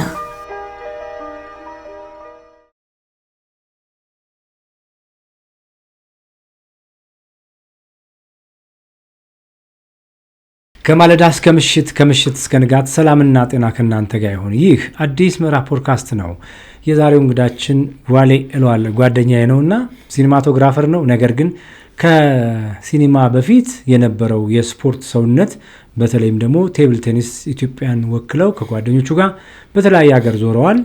ዋንጫም አምጥተዋል፣ ውጤት አምጥተዋል እና ገርሞኛል። ግን ከቴብል ቴኒስ ተነስተ ከዚህ ጠረጴዛ ተነስተ ካሜራ ላይ ቁጭ ማለት በጣም ገርሞኛልና እንደው እዛው ቴብል ቴኒስ አካባቢ የነበሩትን ገጠመኞች አውራኝና የሚያዝናኑ የሚያስቁ ካሉ ወደ ካሜራ የጀመርክበትን ዘመን ደግሞ እናወራለን። እዛ ላይ የሚያዝናና እንደዚህ ውጪ ሄደ ስትጫወት ትንሽ አቶ ኃይለ ኢየሱስ አስፋ ኮች ኃይለ ኢየሱስ አስፋውን አሜሪካ ሀገር ነው የሚገኘው። አሁን ጡረታ ላይ ነው፣ ረጅም እድሜ ነው ያሉትና እሳቸው ነው ከልጅነት ጀምሮ ያሳደጉንና አንድ ማይረሳኝ ኮንጎ ብራዛቪል ላይ ስንገባ መሽቷል። ሌሊት ነው የገባ ነው። ነገ ውድድር አለን። አንዳንድ ጊዜ ምን አለ መሰለ የኛ ሀገር እንግዲህ ያው ምለ ባጀት ምናምን ስለሌለ እነሱ 2 ቀን 3 ቀን ቀድሞ ይገባሉ። እኛ ነገ ነው ውድድር ሲባል ዛሬ ለበጀቱ ተብሎ ይዘውን ሄዱና ምሽት ላይ ነው የገባ ነው እና ሁሉም ሰው ገብተዋል። ሁሉም ገብተው ትሬኒንግ ምናምን ጨርሰው ተኝተዋልና ስንገባ ስንት ሰዓት ነው? ሌሊት ካልተሳሳትኩ የሆነ 7 ሰዓት 8 ሰዓት አካባቢ ነው። 7 ሰዓት አካባቢ እና ረጅም ሰዓት ነው የበረር ነው። 4 ሰዓት 5 ሰዓት መሰለኝ 5 ሰዓት ካልተሳሳትኩ እንደዛ ነው የበረር ነው። ያው ፕሌይ ላይ የሚሰጥህን ታውቀዋለህ ትንሽ ነገር ናትና በነጋታው ደግሞ ትሬኒንግ አለ ምናምን ብዙ ነገር አለና ሰው ሊዳከም ነው። አሁን እኔ ከተፈጥሮዬ ምንድነው የጭቆ ቆሎ ምናምን ሴቶቹ ምን ይዘው ይሄዳሉ፣ እኔ ይዤ አልሄድም። እኛ ቆሎ ጭቆ ምናምን በላለን ምናምን እኛ አርቦናል። ሌሎችም ተወዳዳሪዎች እንደዛ በቃ ጎረምሳ ምናምን ነው በቃ ምግብ ምናምን ጋሻ ይሊ ምናምን ከበጀት ውጪ ሊሆንበት ነው። ሬስቶራንት ይዞ እንገል ኦሬዲ ተከፍሎ የዛን ቀን ተከፍሏል። እኛ ገብቷል መሽቶ የገባ ነውና ና አለኝ። ሌሎቹን ጠራ። አይስማ እኔ ስላሳደገኝ የሚለኝን ሰማዋል። ና አለኝ። እንትን አንሳ ገባን፣ ሬስቶራንት ውስጥ ገባንና ተጠዳድቶ ለነገ ሸክላ ሳህን ምናምን ተደርድሯል እና ገባን። አንሳ ምናምን አለኝ። አነሳ። እኔ ማረገውን አድርጋለና አንስቶ ግርግዳ ላይ እንትን አደረገው እንትኑን ማለት ነው ሳህኑን ወረወረው። ከዛ ወዲያው ነው የሰሙት መጡ ምንድነው ምናምን ተባለ። እራት እምቢ ብለውታል መጀመሪያ ገብቶ ሲያናገራቸው እና እራት እንትን መደረግ አለበት ቲሙ እንደዚህ ሊሆን። በነገራችን ላይ እንደዚህ አይነት አመራር ላይ ምናምን ስትሆን በጣም እንትን መሆን አለብህ፣ ቆራጥ መሆን አለብህ። ብዙ አድሎ ስላለ ማለት ብዙ ነገር የሚደረግ ነገር አለ። ኳስ ተጫዋቾቹም ላይ የተደረገው ነገር አለ ብዙ እንትን እና ይሄ ውሸት አይደለም። ለምሳሌ አፍሪካ ዋንጫ የሄዱ የሌላ ሀገር አይተህ ከሆነ ለምሳሌ ሳውዝ አፍሪካ ላይ ያለ የነበረው ጊዜ ሲደረግ ሳውዝ አፍሪካ ቲም ጋር የሚጫወተው ቡድን የሚያርፍበትን ሆቴል ሆን ብለው ጽዳት ምናምን ተብሎ ምናምን ሶፋ ላይ እንዲተኙ ምናምን እንደዚህ አይነት ነገሮች አሉ፣ ኮንፈርት እንድታጣ። ስለዚህ ይሄን እንደሆነ አውቆታል ምናምን። ያን ነገር ያደረገው አይረሳኝም። ያ ተደረገ። እኔም ለማገዝ ሞከርኩኝ ምናምን። ግን ራት ወራወራችሁ ሳን በጣም እኮ ብጥብጥ አይደለም የምትፈጥረው። ያው እንትንህን ትገልጻለህ። ምን ያደርጋሉ? ለምሳሌ መኪና ናይጄሪያ ላይ ውድድር ስናደርግ የኛ መኪና ኢትዮጵያ የሚል መኪና የተለጠፈበት መጥቶ የናይጄሪያ ተወዳዳሪዎች አሉ። የነሱ መኪና ስለዘገየ እነሱን ንግባ ምናምን ተብሎ ሲባል ጎማ ስር ምናምን የተኛንበት ጊዜ አለ። ይሄን አሰልጣኛችን ነው አበቃ አይሄድም በቃ እሱ ነው የተኛው መጀመሪያ አትሄድም ምናምን ሩቅ ነው የ2 ሰዓት ምናምን መንገድ ነው ከካምፑ ምናምን የምትሄደው እና እንደዚህ አይነት አድሎች ምናምን አሉ። ስለዚህ ያው አሰልጣኝ የሚልህን መበጥበጥ ምናምን ሳይሆን መብትህን ማስከበር ነው። በየትኛውም ሰዓት ያ ነገር መቅረብ ነበረበት። እነሱ ለመተኛ ዞሮ ገቡ ፓስታ ምናምን ተብሎ ከዛ ምግቡ ሁሉ ሲሰራ አላምን ብሎ የሚያበላ ሰው ጋር ደግሞ መጣላት የለብህም ብሎ ገብቶ ምግቡ ሁሉ ሲሰራ አይቶ ምግብ በልተን ያደርንበት እንትን አይረሳኝም። ከብዙ እንትን ማለት የት ሀገር ነው ይሄ? ኮንጎ ብራዛቪል። የሚገርም ነው።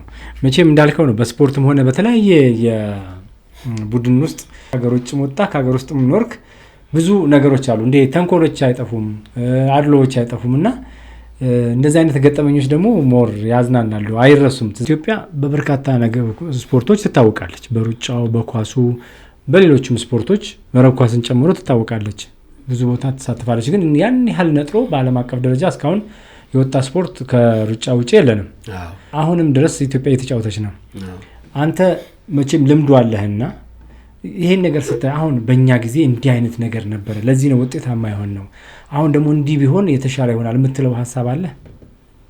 የሌላው ዓለም ሲስተም አለው እና ሲስተም መዘርጋት አለበት በስነ ስርዓት ማለት ነውና ስፖርቱ ላይ ሲስተም በተለይ ጠረጴዛ ቴኒስ ላይ የሌላው ያለውን ያውቁታል ብዙ ልምድ ያላቸው ሰዎች ስላሉ ማለት ነው። ግን ቴብል ቴኒስ ላይ ሲስተም መዘርጋት አለባቸው። ያ ሲስተም የተሻለ ተጫዋች እንዲመረጥ የተሻለ አሰልጣኝ እንዲመረጥ ያደርጋል። እና አሁን ምንድነው ሰው ሆኖ ተጫዋቹ አሰልጣኙ መመረጥ ይፈልጋል። በቃ ይፈልግ እሱ ይቀጥል መፈለጉን ይቀጥል ተጫዋቹም አሰልጣኙም። ግን ሲስተም ካለ በዛ ሲስተም መሰረት አሞክረናል። እኔ ቴክኒክ ለ2 ዓመት ቴክኒክ ኃላፊ ጠረጴዛ ቴኒስ የፌዴሬሽኑ ቴክኒክ ኃላፊ ሆኜ ሰርቻለሁ። በነፃ ነው ወይስ በነፃ? እሺ ለ2 ዓመት ሰርቼ ያን ሲስተም ለመዘርጋት በምትሞክርበት ሰዓት የተበላሸ አካሄዳል። አሁን በጣም ትልቁ ችግር ያ የተበላሸው አካሄድ እንዴት ታልፈዋለ ነው። እኔ አሁን ስራዬ ቢሆን ኖሮ ያን ሲስተም ለማበላሸት አልሞክርም ነበር። ምንድነው የሚሆነው? ስራዬ ነው ብዬ ከስራዬ ገበታ እንዳልወጣ። እኔ ግን ስራዬ ስላልሆነ በሁለተኛ ደረጃ ለመርዳት ስለሆነ ቲሙን ለመርዳት ጥሪ ተደርጎልኝ ነው ያን ነገር ያደረኩት። ለመርዳት ከፕሬዝዳንቱ ማለት ነው አቶ ሀብቱ ከበደው ይባላሉ። የኢትዮጵያ ጠረጴዛ ቴኒስ ፕሬዝዳንት ነበሩ እና እሳቸው ናቸው ጠርተው እንደዚህ አድርግ ብለው ጥሩ ነገር ሞክረን ነበር። ጥሩ ወጣቶች አካዳሚ የተፈጠረ ጊዜ ማለት ነው። ወጣቶች አካዳሚ የሚገርም የወጣቶች አካዳሚ ለመጀመሪያ ጊዜ ወጣቶቹ የሚገቡትን እኔ ነኝ ምርጫ መስፈርት ምን ሁሉ ነገር ተደርጎ ጸድቆ እንትን ያደረግነው በተወሰነ ደረጃ ለ2 ዓመት እነዛ ልጆች 4 ነበር የሚገባው 8 እንዲገባ ተደርጎ እነዛ ልጆች አሁን አድገው የተሻሉ ተጫዋቾች ሆነዋል። የሚገርም እና እንደዛ ሲስተም መዘርጋት ነው ከብልሹ አሰራርም ለመውጣት ሲስተም ከዘረጉ እና ሁሉም ደግሞ አሰልጣኞችና ተጫዋቾች የሚዳረስበትን ማለት የተሻለ ነገር የተሻለ ዕውቀት የተሻለ ጥበብ እንዲኖራቸው በቀና የሆነ አመለካከትና አስተሳሰብ ያስፈልጋልና ያንን ነገር ካደረጉ የተሻለ ነገር ያገኛሉ ብዬ አስባለሁ። ከማለዳ እስከ ምሽት ከምሽት እስከ ንጋት ሰላምና ጤና ከእናንተ ጋር ይሁን። ይህ አዲስ ምዕራፍ ፖድካስት ነው። የዛሬው እንግዳችን ዋሌ ነው፣ ሲኒማቶግራፈር፣ ቀደም ሲል ደግሞ ስፖርተኛ፣ በኢትዮጵያ የቴኒስ ቴብል ጨዋታ ላይ ሻምፒዮን ከነበሩት ቡድኖች ውስጥ አንዱ ነው። ስፖርትና ዋሌ ድሮ ነው የሚተዋወቁት። አሁን ደግሞ ሲኒማ ላይ ነው ያለው። ፊልም ይሰራል፣ የቴሌቪዥን ማስታወቂያ፣ ዶክመንተሪ ፊልሞችና እንደዚሁም ክሊፖች ይሰራል። ከሱ ጋር ስለ ህይወት ቆይታው፣ ስለ ልጅነቱ፣ ስለ ስራው፣ ስለ ስፖርተኝነቱ አሁን ደግሞ ስለሚሰራቸው ፊልሞች እያወጋን ነው። አብራችሁን ቆዩ። አብራችሁን ሁኑ። ላይክ፣ ሰብስክራይብ እና ሼር አድርጉ፣ ታተርፋላችሁ። ዋሌ ማስተር የገባህበት አጋጣሚ መቼም በልጅነትህ ወታደር ነው መሆነው እያልክ ስትመኝ የነበረ ከዛ ደግሞ አለፍ ብለህ ስፖርተኛ ይሆንክ እንደገና ደግሞ ስፖርተኝነትና ሲኒማቶግራፈር መሆን ወይ የፊልም ሰው መሆን የማይገናኙ ነገሮች ናቸው። አላቅም ስፖርተኛ መሆንህ ለጥንካሬ ሊጠቅም ይችላል፣ ግን ሁለቱም ሳይንሶች የራሳቸው መንገድ አላቸውና እንዴት ወደ ማስተር ገባ? እንዴት ፊልም ልትማር ፎቶ ልትማር አሰብክ? የመጣውበት መንገድ የወታደር ምናምን ቅድም ለማብራራት እንትን ያልኩት ስፖርተኛ ምናምን ያልነው ማይገናኙ ናቸው ነገሮቹ ማይገናኙ ናቸው። ግን ስፖርትም ምናምን ግን በጣም ግን ይገናኛሉ። የሚገርም ነገር በጣም ማለት እንዴት ነው የሚገናኙ? ስናያቸው ማይገናኙ ነገሮች ናቸው። ግን ለኔ ባለው እንትን ይሄ ኢነርጂው ይሄ ስዕልም በለው የሲኒማቶግራፊም ላይ ያለው የማሰቡ ምናምን የሆነ ኢነርጂ ያስፈልጋል እና ያ ኢነርጂ እነዚህ ነገሮች ይጠቅማል። አሁን አንዳንድ ጊዜ የሆነ ነገር ለማቆም እኔ ድሮ ነበር ማቆመው ብዬ አስባለሁ። ይሄ ስፖርቱ ምንድነው ሲኒማቶግራፊው ምን የሆነ ሰዓት ላይ አቆመው ነበር ብዬ አስባለሁ። እነዚህ ግን ጠቅመውኛል። ይሄ እንዳትቶ የሚያደርግ ነገር ማለት ነው። ለምሳሌ እኮ የሆነ ሲኒማቶግራፊው ተራራ ላይ ወጥተህ ወይ የሆነ ነገር ላይ የሆነ ጉልበት የሚጠይቅ ነገር ላይ ምናምን ብለህ ለመጨረስ እነዚህ ነገሮች እነዚህ ባህሪዎች ይጠቅማሉ። መቼም ሁሉም ሰው ይሄን ኮርስ ወስደህ ይሄን ምናምን ሳይሆን የሆነ ነገር እንዳትቶ ማለት ነው የሚፈጥርልህ ነገር ይጠቅሙኛል ብዬ ነው የማስበው። እነዛ ነገሮችና ጥሩ ይጠቅማሉ ብዬ አስባለሁ። የነዛ አይነት ባህሪ ወይ ደግሞ ስዕል ላይ በልጅነት መሞከር ስፖርት መሞከር ወደ ሲኒማው ለመምጣት ይጠቅማል። አዎ ግን እኮ የሆነ ቦዩ ይሄ በቃ የምትፈስበት መንገድ ራስን ካልዋሸህ ቆም ብዬ ላስብ እንደው ሰው ጋዜጠኛ ስለሆነ እኔ ተነስቼ ጋዜጠኛ ለመሆን እንትን ስለሆነ ምናምን አድ ሳይሆን ከኔ ጋር ጥሪ አለ፣ የራሱ የሆነ መንገድ አለው። በቃ እንዴት ተገናኘ ብትለኝ አሁን እኮ እኔ እናንተ ስናወራም እንደዚህ ስንል ምናምን ይሄ ነገር ጠቅሞኛል ይሄ ስልህ ስሜት የሚሰጥ ነገር ስለሆነ ነው የምታዳምጠኝ በእርግጠኝነት እንጂ የሆነ ወደ ክርክር ውስጥ እንገባ ነበረ አናወራም ነበረ፣ ለመፍሰስም አንችልም ነበረ እስካሁን ባለንበት ሁኔታና ቆም ብለህ ስታስበው ይሄ ነገር እንዴት ነው ምናምን ካልሆነ ደግሞ ማስወገድ እኮ አለብህ ያን ባህሪ። አንዳንድ ጊዜ አሁን ሲደጋገምብኝ አንተ ምን ገገማና እንዴ ምናምን ዝም ብለህ ምን አንዳንድ ሰው ምን እንዴ አንተ ወታደር እንትን ነው ሂድ ስትባል መሄድ በቃ ምናምን ነው እንዴ ምናምን እንትን በል እንጂ ምናምን ይሉኛል። እና እንደዛ ሲሉኝ አንዳንድ ጊዜ እንትንል ነበር የሚገርም እንዴ ምናምን ቆይ ይሄን ነገር ማስተካከል አለብኝ ምናምን ብዬ ከራሴ ጋር አወራ ነበር። ከዛ ግን እንዳልኩ ነው የበሰልክ ስትሄድ ምናምን ስትሄድ ለካስ ትክክል ናቸው እያጸደቅከው ትሄዳለህ። እንደዚህ አይነት ስለተባልኩ ነው። እሺ ከአንድም ሁለት ሶስት በነገራችን ላይ እዚህ ላይ ማለት ነው ምን እንዳጋጠመኝ ልንገር። ለሙገር ሲሚንቶ ስጫወት ምድር ኃይል የሚባል ቡድን ነበረ። ምድር ኃይል ተብሮ ይመስለኛል ካልተሳሳትኩኝ ነበረ እና ከሁለቱ ጋር ውድድር ስናደርግ ስፖርቱም ላይ በጣም አስደነግጥ ነበር፣ እጮህ ነበር ምናምን። በቃ አሁን ኳስ ተጫዋች ማንን ነው የምትወደው ምናምን ብትለኝ ካንቶናን ነው የምወደው። እርግጫውን ጭምር ነው የምወድለት፣ እርግጫውን ጭምር የሆነ ኢነርጂ አለውና እጮህ ነበረ፣ በጠብጥ ነበረ ምናምን ስጫወት ማለት ነው። ከመከላከያ እንግዲህ ጋር ነው የምንጫወተው እና ኮነሬሉ መጥቷል፣ ዋናው የነሱ የቡድን መሪው። እሺ በቃ አበደ። ከዛ ይሄን ነበር ወታደር ማድረግ አለ እኔ ማለት ነው። አይረሳኝም አባባሌ ገብቷል። ያ ወታደር ወኔ አልነበረው፣ ያው ሲቪል ምናምን ቢሆንም ማለት ነው። እና እንዲህ ሲባል እንትን እል ነበረ ለምን ምናምን እል ነበረ። ግን የሆነ ጊዜ ላይ ኦኬ ሲደጋገም ነገሩ በቃ ይጠቅማል ገብቷል። ግን አሁን ስራም ስንሰራ እዛ ፕሮዲሰሩ ከገንዘብ ጋር አይደለ ከሰዓት ጋር አይደለ የሚጮጮኸው ምናምን በቃ እሱ አይጮህም፣ እኔ ነው የምጮኸው ሳላቀው ነው። ግን ቲሜን ለሚቀጥለው ሲን ይሄ ማነሳሳት ይሄ ነገር ጠቅሞኛል። ልጅነት ላይ ወታደር ምኞት ሆነ። ከዛ ደግሞ እንደ ወታደር ነው እንደ ምናምን ሰው ሲል ከዛ እንደገና ደግሞ ኳስ እየተጫወትክ ለሞገር ሲሚንቶ እየተጫወትክ ደግሞ ያ ሰው ይሄን ነበር ወታደር ሲልህ አየው ልጅነት ላይ የተቀመሙ ቅመሞች እየመጡ አሁን ያለህበት ነገር ዳርጎሃል። ስለዚህ አንድ ነገር አለ ማለት ነው። እኔ አሁን ቦዬ ላይ ለምሳሌ ጅራፍ አላጮህም ነበረ፣ ኮባ ነበር ማጮህ እኔ መሳሪያ ሰርተን የፋዘር ጆሮ ላይ ይሄድኩ በተኛበት ሁሉ ሳጮህ እንትን ኮባ ቆርጧል አባቴ። ተናዶ ተነስቶ ሄዶ ኮባውን ቆረጠው። በቃ ቤት ግቢ ውስጥ የነበረውን ኮባ እኮ እነኝን እኮ ነው ልጅነት ላይ የምፈልጋቸው እኮ እነዚህን ነው። አሁን ወደ ሲኒማ ጋር መጣኸኝ እንጂ ሙገር ሲሚንቶ፣ ንግድ ባንክ ተጫውተሃል። ሁለት ክለብ ነው የተጫወተው። ሁለት ክለብ ተጫውተሃል። እነዚህ ውስጥ እኮ ገጠመኞች አሉ። እንደገና ደግሞ ልጅነት ላይ አሁን ኮባ እነዚህ የመሳሪያ ሰርተን የምናጮሃቸው አሉ አይደል? በዓል ሲደርስ በጣም አይረሳኝም። የቡሄም ምናምን ጅራፍ ምናምን ሳይሆን ኮባውን በስነ ስርዓት ይቆረጥና እንደ መሳሪያ ይሰራል፣ ትታጠቀዋለህ ምናምን። እና ሚሊታሪ ከለር ወዳለሁ በተፈጥሮ የራሱ ሚሊታሪ ከለር ወዳለሁ እኔ በተፈጥሮ የራሱ ማለት ነውና ሚሊታሪ ከለር ሁሉ ነው በቃ ማስገዛው። ምንድነው የልጅ ምናምን አረንጓዴ በቃ ምናምን ይባላል እና አላቀው ለምን እንደሆነ እኮ አላቀው። ለምንድነው ብትለኝ አላቀው። ግን አሁን ነው ያደግን ስንመጣ እንትንምና ካጎት ምናምን ቀዳው መሆኑ የሚገባ አሁን ነው። እዛ ያቺን ሞመንት የሆነች እኮ ነገር አየ መጥፎም ነገር ቢሆን ጥሩም ነገር ቢሆን ያቺ ሞመንት ካንተ ጋር ልክክ ይላል። ሁሉም ሰው ለእንትን የተፈጠረው ምናምን እኮ ሲባል ዝም ብሎ አይደለም የሚመጣው። ልክ ነው።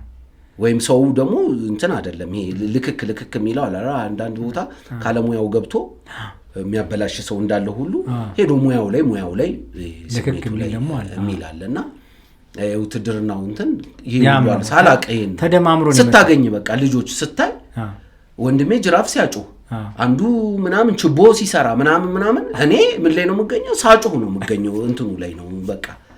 ሆያው እየጨፍራል እንዴ? ሆያው ያው ለቤት ለአባቴ ለምናምን እንደዚህ ያለ የዞርን እንትን ባንልም የራሳችን ስንት 4-5 ወንዶች ነበርን እኮ ቤት ውስጥና እዛው አንድ ቀበሌ ነበራችሁ። ግን እንዳልኩ እዛ ላይ ነኝ እኔ ብዙ እንትን ውስጥ የለውበትም። እንደዚህ አይነት ትንሽ ቁጥጥርም ስለሚበዛ ስለነበረ ምናምን ትጨፍራለህ ምናምን ግን ብዙም እንትን አይደለም። ከሙገር ሲሚንቶ ወጥተህ ወደ ንግድ ባንክ የገባህበት አጋጣሚ ምን ነበር? ወይ ደግሞ ከብሔራዊ ቡድን ወጥተህ ወደ ግል ክለብ የታቀፍክበት? እሱ ብሔራዊ ቡድን እንዳለ ነው ላይ እንትን የምትለው ግን ያው የጥቅም አለ አይደለ ወይ ደግሞ እዛ ለመስማማት ምናምን እንደዚህ አይነት ነገሮች ያው ክለብ ምናምን ትቀይራለህ። የትኛው የተሻለ ጠቀም ያለ ክፍያ ነበር? ሁለቱም ጥሩ ነው ግን ባንክ ስለተባለ እንዳይመስል እኮ ባንክ ዶላሮች ነው ያለም እንደዛው እንደ ሁሉም ነው። የሚገርም ነገር እኔም እንደዛ መስሎኝ ነበር። ብድርም ምናምን ይሰጣሉ ብዬ አስቤ ነበር ግን ምንም እንትን የለውም ለውጥ የለውም። ተመሳሳይ ነው ግን ምልህ መቼም ወጣት ነህ በጣም ወጣት ነህ። ደሞዝ በሰዓቱ ይወጣል በሰዓቱ ነው የብር ችግር ስለሌለ ማለት ነው ብዬ አስባለሁ። ባንክ ስለሆነ ቁጥር ይጽፍልሃል እንትን ላይ ማለት ነው አካውንት ላይ ምናምን ቁጥር ይጽፍልሃል በሰዓቱ ይወጣል። እሱ ለየት ያደርገዋል ባንክ ስለነበረ ነው ማለት። ግን ያው ጥሩ ቲም ነበረ በደንብ ነው ለስፖርቱ የሚያደርጉት እንክብካቤ። ሙገር ሲሚንቶም ጥሩ ነው ይሄኛውም ጥሩ ነበር። በጣም አሪፍ። በጣም ወጣት ስለነበርክ በዛ ወጣትነት ምን ያህል ብር አገኘህና እንዴት ማኔጅ አረከው የሚለውን ነገር ማወቅ ፈልጌ ነው። አለ ጥቅሞች ምናምን አሉ ምናምን ግን ያው ደሞዛይዞ ብድር የሚጠይቀህ የለም አልፏል። አይ ጥሩ ነው እኮ እንትን ትላለህ። በህይወት ስትኖር ብዙ ነገር አለ። ራስህ ብቻ አይደለም የምትኖረው ገብቷል። አካባቢ ያለው ነገር ምናምን ለምን ሸሸው ደሞዙን ለመናገር ረጅም ጊዜ ነው የዛን ጊዜ እንጂ ምንም ለመናገር እንትና ይሄ ኢንሴንቲቭ የሚባል አለ ስታሸንፍ ምናምን ከዛ ጋር ተጠረቃቅሞ ነው በየጊዜው ይለያያል የሚሰጥ እንትን። ግን በጣም ማትረሳው አሁን ብሔራዊ ቡድን እንዳለ ሆኖ ሙገር ሲሚንቶ ኢትዮጵያ ንግድ ባንክ ስትጫወት ማትረሳው በቃ እዚህኛው ቲም ላይ ሲጫወት በጣም ደስ የሚል ጊዜ ያሳልፋለሁ የምትልበት የትኛው ነው? ሙገር ሲሚንቶን አረሰው። ምን አይነት ለምን የተለየ ነገር ምን ነበር? ያው ምንድነው ገና በጣም አፍላ ሆነ ነው የገባው። ስለ ብር አታውቅም፣ ብር ምን እንደሆነ አታውቅም። እነዚህ ነገሮች በ10 ምናምን እድሜ ላይ ሆኜ ነው እዛ የገባሁትና ከዛ አሰልጣኟ ደግሞ ሴት ናትና ራሻ ተምራ የመጣች ሀረገ ወይን ዘለቀ በጣም ማመሰግናት ስፖርት ላይ በደንብ እንድገፋበት ያደረገችኝ ናት። እና ሴት መሆኗ ምናምን እሷ እንደ እናት ነው ነገሮችን እንትን የምታረገው ቴኬር የምታደርገው ያለውን ነገር ችግርም ሲኖር ብዙ ነገር እና እነሱ ነገሮች ሙገር ሲሚንቶ አይረሳኝም። እና ዛ ሸዋንግዛው የሚባል ልጅ አለ ምናምን ገና ልጆች ምናምን ስለነበረ ደስ ይላል። እና ግቢ ውስጥ የነበረው ጎተራ ነው ካምፑ የነበረው። እዛ ኳስ ተጫዋቾች ነበሩ፣ መረብ ኳስ ደግሞ በጣም የታወቀ ነበር ሙገር ሲሚንቶ ምናምን እሱ ነገር ቲሙ ምናምን ከተለያየ ቲም ጋር ስለሆነ ሙገር እንሄድ ነበረ ምናምን በቃ እነዚህ ነገሮች አይረሱም። የንግድ ባንኩም በጣም ቆንጆ ሆኖ ግን በቃ በደንብ ነፍስ ካወቅኩ በኋላ ነው ወደዛ የገባሁት። ዋናው ንግድ ባንክ ደሞዝ በጊዜ መውጣቱ በጣም ኢምፖርታንት ነው። ገንዘብ በቃ በጊዜ ነው የሚወጣው ደሞዝ። ስራዬን ከልብ ይወደዋለሁ። የማልፍበት መንገድ ውጤቱን ያመላክተኛል።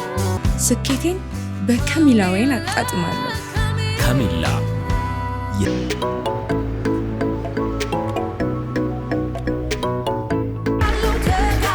በጥልቅ ስሜት የተጠመቀ ወርቃማ ቢራ ሀበሻ።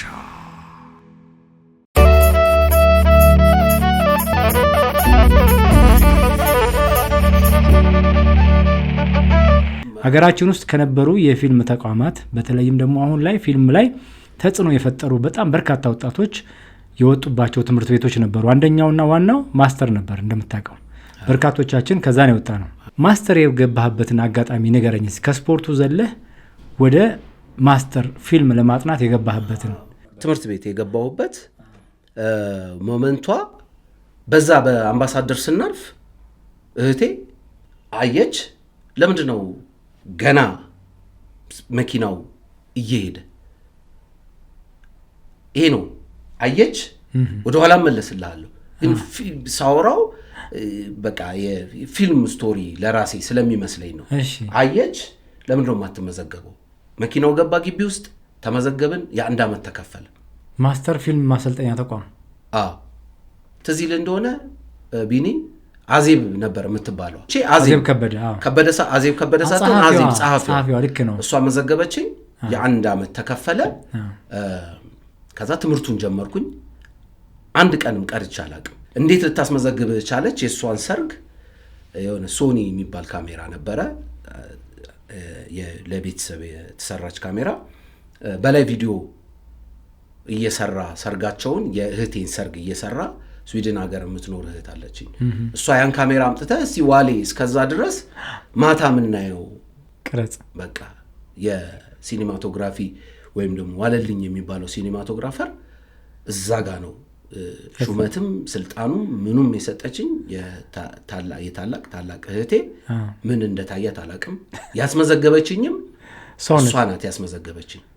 እና ይሄ ነው ስፖርቱ ላይ ካሜራ ልጅ ሆኜ በሚሄድበት ሰዓት ሁለተኛ ምንድነው ቡድን ማልሰለፍ ስለነበረ የተጫዋቾቹን በስልክ ምናምን የለም በእንትን ነበር መንቀርጽ። ከፌዴሬሽን የሚሄድ ካሜራ ቀረጽ ምናምን ባል ነበረ ይዝ ነበረ። ያንን ግን ሲይዝ እህቴ እንዳስደነገጠችኝ ደንግጬ አይደለም ካሜራውን አምጥታ ቀረጽ ስትለኝ የተሰማኝ ስሜትና አምባሳደር ጋር ማስተርን አይታው አባቴ ነበር የሚነዳው መኪናውን አቁም ተብለን የተመዘገብኩበት ሰዓት ለኔ በቃ ይሄ የሚባለው ምንድነው የሆነ የሚባል አባባል አለ።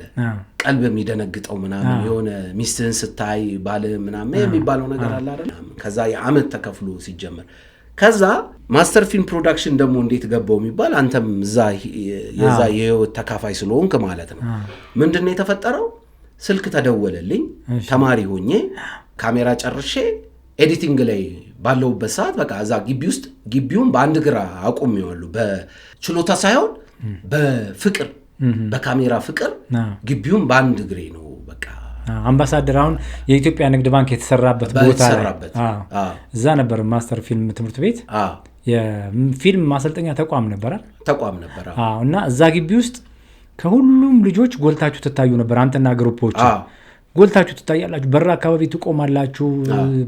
ቆመናችሁ ያምራል ግሩፓችሁ። እና ሳንግባባ በዛ መልኩ ነበር እኛ ለስራ ስንመጣ እኛ ከእናንተ ቀደም ብለን ስለገባን ማስታወቂያ ድርጅት ውስጥ ማለት ነው። እና የ9 ሰዓት ፕሮግራም ነበርኩኝና እኔ ብዙ ሰው ወደ 9 ሰዓት ሁሉ ተቀይሯል። እኔ የነበረኝ ካሜራ ላይ የነበረኝ ፍቅር 12 ሰዓት ምናምን ነው የምወጣው። አንድ ማልቀርጽበት ቦታ የለም። ግን አንድ ማልቀርጽበት ቦታ ወደ መከላከያ ብቻ አልቀርጽም ነበረ። የመጀመሪያ እዛ ስትገባ የሚነገርህም እንትን የምትለውም ብዙ ነገሮች እንዳሉ እሱን ነበረ የነበረ። ወደዛ ነው ማንቀርጸው እንጂ በቃ ተሻግረን እንቀርጽ ነበረ ምናምንና የሆነ ስልክ ተደወለልኝና ሃሎ ምናምን ቢኒያም ከበደ ነኝ ሲል ስልኬን ጣልኩት። እውነትህን ነው? አዎ ስልኬን ጣልኩት። የዛን ጊዜ በቃ ጠንካራ ስልክ ነበር። እንደውም እኔ ቮዳፎን የሚባል ስልክና ስልኬን ጣልኩት የመጀመሪያ ጊዜ። እሺ። እና ምንድነው የተፈጠረው? እናንተ ለመመረቂያ ምናምን ተብሎ ቪዲዮ እዩ ተብሎ ከማስተር እና ታደሰ አሁን እንግሊዝ ሀገር መሰለኛለሁ ታደሰ ልክ ነህ። እሱ ልኮ እናንተ ስትመርጡ የኔን በአንደኛ ደረጃ አሳልፋችሁታል ይመስለኛል። ከዛ ቢኒያም እንግዲህ የሚደውለው እነዛን እንትኖች አይቶ ነው ቪዲዮ አይታችሁ እንትን ያደረጋችሁትና ደወለልኝና እንዲህ ነኝ ምናምን አለ። በቃ ደንግጬ እንዳልኩ ስልኬን ጣልኩት። አንስቼ አወራሁት እና መቼ መምጣት ትችላለህ ሲለኝ አሁን መምጣት እችላለሁ ብዬ የመገናኛን ታክሲ ይዤ ነው በቃ እዛ ጋር ነው። ከዛ መቼ ስራ ትጀምራለህ? አሁን እጀምራለሁ መሽቷል እኮ አሁን እና ብሎኝ በነጋታው ከእናንተ ቡድን ጋር የተቀላቀልኩበት ይሄ ነው እንግዲህ ማስተር የትምህርት ቤቱ የማስታወቂያ ድርጅቱ እዛ ቦታ ላይ ማስተር ስትማር ዳይሬክቲንግ የሚያስተምሩ አሉ። ማን ዳይሬክቲንግ ያስተማረ? ማስተር ብርሃኑ ሽብሩ። ፎቶ ሲያስተማረ፣ ኤዲቲንግ ያስተማረ እነኚህ መመራኖች ሲያንስተ ምክንያቱም ማመስገንም ካለብህ አስተያየት መስጠትም ካለብህ ይሄ አጋጣሚ ጥሩ ስለሆነ ብርሃኑ ሽብሩ ምንድነው የጉማ አዋርድም ጊዜ ፊት ለፊት ቁጭ ብሎ ስለነበረ ከሱ ምስጋና ነው ሁሉ የጀመርኩት።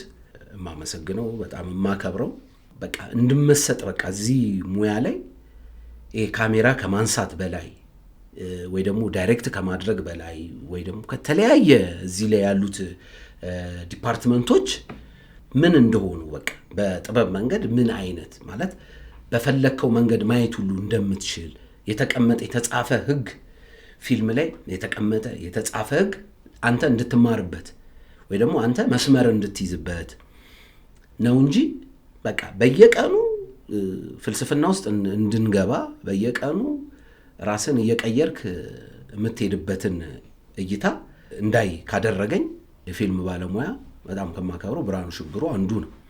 ሌላ ታደሰ እና ወንደሰን ደግሞ ካሜራውንም ፎቶግራፊውንም ቪዲዮውንም ተንቀሳቃሹንም የማይንቀሳቀሰውንም እንድናቅ የረዱኝ መምህሮቼ ናቸው። ብርሃኑ ሽብሩን እኔ በጣም መወድለት የማስተማር መንገዶች አሉ። ዳይሬክቲንግ ያስተማረኝ እሱ ነው። አንደኛ ውጭ ተምሮ የመጣ ሰው ነው። የህይወት ልምዱ ብዙ ነው። አሁን ድረስ የሚያስተምርበት መንገድ ይማርከኛል። ማስተር ስትማሩ የግሩፕ ስራ አለ፣ መመረቂያ ፊልሞች አሉ። እንደገና ደግሞ በግሩፕ የምትሰራው አለ፣ በግል የምትሰራው አለ። ስክሪፕት የራሱ ይሆናል ወይ የግሩፕ ይሆናል እና እዛ ውስጥ አንተ የተመረጥክበት በኋላ ወደ ማስታወቂያ ድርጅቱ ለመምጣት የተመረጥክበት የፊልም ሐሳቡን የጻፈው ማን ነበረ? ቲም ነው የነበረው። ትንሽ ጉልቤ ነበርኩኝ ማለት እንዲህ መሆን አለበት ምናምን የሚል ስሜትና ብርሃኑ በደንብ ኢንተርቪው ያደረገን ነበር፣ ይጠይቅ ነበር ሌሎቹ እና እኔ አስቸግር ነበር። በቃ እኔ እንትን ማድረግ አለብኝ እንዲህ ማድረግ አለብኝ ምናምን በጣም ተጽዕኖ ፈጥር ያለው እዛ ጋር ያንን ነገር ለማድረግ ያ ደግሞ ስሜት ተማሪዎቹንም አመሰግናቸዋለሁ ማለት ተቀበሉትና እንደውም በቃ እሺ ምናምን ማለት ጀመሩ። ግን ምንድነው የማወቅ ያለማወቅ ምናምን ሳይሆን ስሜቱን ያን ስሜት ግን ይፈልጉት ነበር እነ ብርሃኑ በሚያዩት ማለት ስሞታም ይቀርብብኝ ነበር ዋለልኝ በቃ እኔ ካላልኩ አልሰማም ይላል እንደዚህ ሲባል ይሄ የዳይሬክቲንግ መንገድ ነው አንደኛው በትሳሳትም ባትሳሳትም እየተናገርክ ስሜት ነው ውስጥ ይሄ ፍላጎት በቃ እኔ ነኝ የማቀልህ እኔ ነኝ በቃ እንዲሞን አለበት የሚለው ነገር በኋላ ነው የሚገባኝ ግን እንደዛ ሲለኝ ክስ ቀርቦብኝ ነው የሄድኩት እና ይቅርታ ለጠይቅ ነው የሄደው ይቅርታ ምናምን የለም ይቅርታ ስለው ይቅርታ የሚባል የለም ይሄን ስሜት ነው የምንፈልገው ወደ የትኛው መንገድ እየሄድክ እንደሆነ ይሄ አንደኛው የፊልም ሰው ባህሪ ነው በቃ ይሄ መሆን አለበት እያለ ይሄ ከኢጎ ውጪ ነው ስለ ኢጎም አታውቅም የዛን ሰዓት ኢጎም ይኖረኝ ብትል ምን አውቀ ነው እንትን የምትለው ግን ስሜት ነው እዛ ጋር የሚንጸባረቀው እነዚህ ነገሮች ናቸው እነ ታደሰ ጋም ሲሄድ ልክ እንደዛ ነበር እና ሾቶች ሁሉ ስንሰራ ትዝ ይለኛል ይሄ ይሰጣል ሚዲየም ክሎዝ አፕ ምናምን ሰርተና ተብሎ እና ለእኔ በቃ የሆነ ሰዓት ላይ ዋለልኝ ስራ መባል ቀረ ምክንያቱም በቃ ሰለቻቸው አስተማሪዎቹ ማለት የሚፈትኑኝም እንትን የሚሉትም የሚሰጥ ነገር ለኔ በጣም ፕራክቲስ አደርግበታለሁ ያለውን ነገርና የተሰጠኝን ከተሰጠኝ ውጭ ያልሰራም ነበር ብዙ ጊዜ ቢቀለኝም ባይቀለኝም በየቀኑ እየመጣው ምንም እና ተማሪዎች አንዳንድ ተማሪዎች ምናምን ፍሬንድ የሆኑ ምናምን አሉና እሺ ስራልን ምናምን ይላሉ ለነጥብ ምናምን ከዛ ግን ያውቁታል የሚገርም እጅ መምህራኖቹ ያውቁታል እና አይ ዋለልኝ ነው ይሰራላችሁ ይሄን አንተማ እንደዚህ ልትሰራው አትችልም ምናምን የሚልና ብሎ አብሮ እየቆመ ምናምን ነበርና እነዚህ ነገሮች ጠቅሞኛል እንድትገፋበት አለ አይደለ እንድታቀው መስመርን እንድታቀው ምናምን እና በቃ እነዚህ ነገሮች ነበሩ ከመምህሮቼ ጋርና እዛ ጋር ግቢ ውስጥ የነበረው ነገር የመመረቂያ ፊልምህን ሹት ስታረግ የሹቲንግ ሊስቶች አሉ መቼም አይደለ ስቶሪ ቦርድ እንዴት እንደሚሰራ ሊስቶችን የሰራሃቸው አንተ ነበር እንዴት ነበር ቪዲዮ ነበር የሰራሁት ክሊፕ ማለት ነው ቪዲዮ ክሊፕ የዘሪቱን ክሊፕ ነበር እዛው ግቢ ውስጥ የዘሪቱን ነበር የሰራው አስታውሳለሁ እኛ ጋር አይተነው ነው ያሳለፍነውና የዘሪቱን ክሊፕ ሲሰራ የሰራሃቸው ሹት ሊስቶች አሉ እንዴት ነበር የመጣለ ፊልሞች ታይ ነበር ክሊፖች ታይ ነበር ከዛ ጋር ነበር ትምርቱን እየተማርክ ምናምን እያልክ እኮ ልክ ምን እንደሆነ ተቃለብኝ ለምሳሌ በፊት እንትን ሳይ እንደዚህ ነበር እንደማይ የቆጠርኩት በፊት የማያቸው ፊልሞች ምናምን ሳይ እንደዚህ አይነት ነገር ነበር እነ ብርሃኑ ካስተማሩን በኋላ የሆነ እያለህ ነው የሚሄደው የሚገለጥ ነገር አለ እንደውም አሁን የሚገርም አሁን ሰነፍ ነኝ እንደውም የዛን ጊዜ እያንዳንዷን ከሙዚቃዋ ጋር ሾቶች ይሄ ለአማራጭ ለምናምን የሚባል ነገር የለም ነበር እዛ ጋር የተጻፈውን ነበር በቃ መሰራት አለበት ምናምን ብለህ ከዛ የሆነ ጊዜ ትሽረዋለህ የሆነ ጊዜ ምናምን ታረጋዋለህ ምናምን እና ብቻ በደንብ ነበር በቃ ዲቴል የተሰሩት ስቶሪ ቦርድ የለውም ግን በደንብ ሹቲንግ ስክሪፕት የሚባሉት ነገር እሱንም ተፈትነን ነው የሚገርመው እኮ ከመግባቴም በፊት እኮ ናስባል ቢኒያም እኮ የሆነ ማስታወቂያ ቀርጸና አለ ስራ አለ ብሎኝ የሆነ ማስታወቂያ ብቻ ቀርጸና ብሎኝ ሄጄ ራሴ አስተባብሬ ማለት ሁለገብ መሆን ይፈልግ ነበር የዛን ሰዓት ራስና ትዝል እንደሆነ እኮ አሁን ነው እንጂ እንትኖች ራስ ፕሮዲዩስ የምታረገው ራስ ብቻ ወጥተህ ለዳይሬክተር ተብሎ ለምናምን ተብሎ እኮ ሰው አይቀጠርም ነበር ብዙ ጊዜ ወጥተህ ራስ ሰርተህ ነው የምትመጣውና እሱን ስንፈተን ዛጋ ያለቀ ነገር ነበር መጀመሪያ ዛ ሲያስተምሩ መምህሮቻችን ነብራኑ ብዙ ነገር ጨርሰውልናል ጭንቅላታችን ላይ እና እሱን የመነዘርን ነው ነገሮች እና ግን ኮንፊደንስ ጥግ ድረስ በቃ ተሰጥቷል ከተማሪውም ካስተማሪውም የምትፈልገው እሱ ነው የምትስበውን ነገር ምናምን የምትለው ነገር አለ ምንም እኮ አንሰማም እኮ እንደዚህ በቃ እንደ ፈረስ ማለት ነው ምንም ጥሩ ነገር ትሰማለህ ኔጌቲቭ ነገር ምናምን አትሰማም ነበር በዛን ሰዓት በነበረ ሂደት ማለት ነው ይባላል አይደለ ሕፃን ሆነን ልባችን ንጹህ ነው እኮ እያደግን ስንሄድ እኮ ነው ቆሻሻ እየሆነ የሚሄደው ልባችን በብዙ ነገር እየተሞላ ስትሄድ ሙያ ውስጥም ምናምን እየተባልክ ስትሄድ እኮ ነው እየቆሻሻ የበቃ ወደ ምቀኝነት ውስጥ ወደ ቀናት ውስጥ ወደ መጥፎ ስሜት ውስጥ የምትገባው የሆነ ከሚመጣብህ ነገር የበቃ ሲመስልህም ራስህ ደግሞ እንትን ትጀምራለህ ገና ያልጨረስከው ገና እንደጀመርክ በቃ የበቃህ ይመስላል። ሙያ እንደዛ ነው፣ እንደ ልጅነት ነው። በቃ የልጅነት እድሜ ላይ ልጅ ትሆናለህ። የማታውቀው ሙያ ውስጥ በገባህ ቁጥር እንደ ልጅ ነው የምትሆነው፣ ንጹህ ሆነ ነው የምትገባው። ከዛ በኋላ ነው አካባቢዎች ፈጣሪን የማመሰግነው ረጅም ጊዜ በቃ ጥሩ አካባቢ ላይ የተቀበላችሁኝም እናንተ ያለው ጥሩ ስሜት ውስጥ ምናምን ስለነበረ መምጣት ይችላል።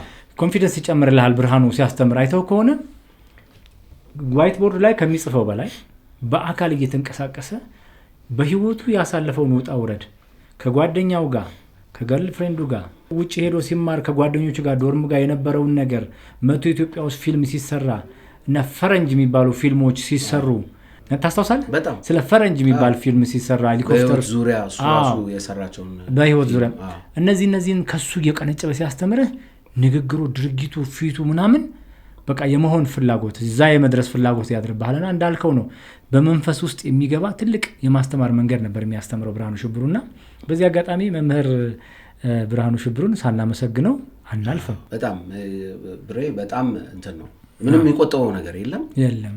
በጣም እና ደግሞ እነዚህ በድርጊት እና ምንድነው በተግባር የተሞሉ ሰዎች እኮ በደንብ ህመሙን እኮ ችግር ሁሉ ነበር እኮ የሚነግረን እኮ ካሜራ ላይ የሚፈጠሩ ተንኮሎች እንዳሉ ሁሉ እኮ ነው የሚያስተምረን። ትምህርቱን ብቻ አይደለም የሚያስተምረን ምን እንደሚፈጠር ኤግዛክትሊ እንደዛ አይነት ነገር አጋጥሞኛል። ካሜራ ላይ ከኬንያ ሬድ ካሜራ ተከራይተን መተን በነጋታው ቀረጻለን። ኦን ሊሆን አልቻለም ካሜራው ቢባል ማለት ነው።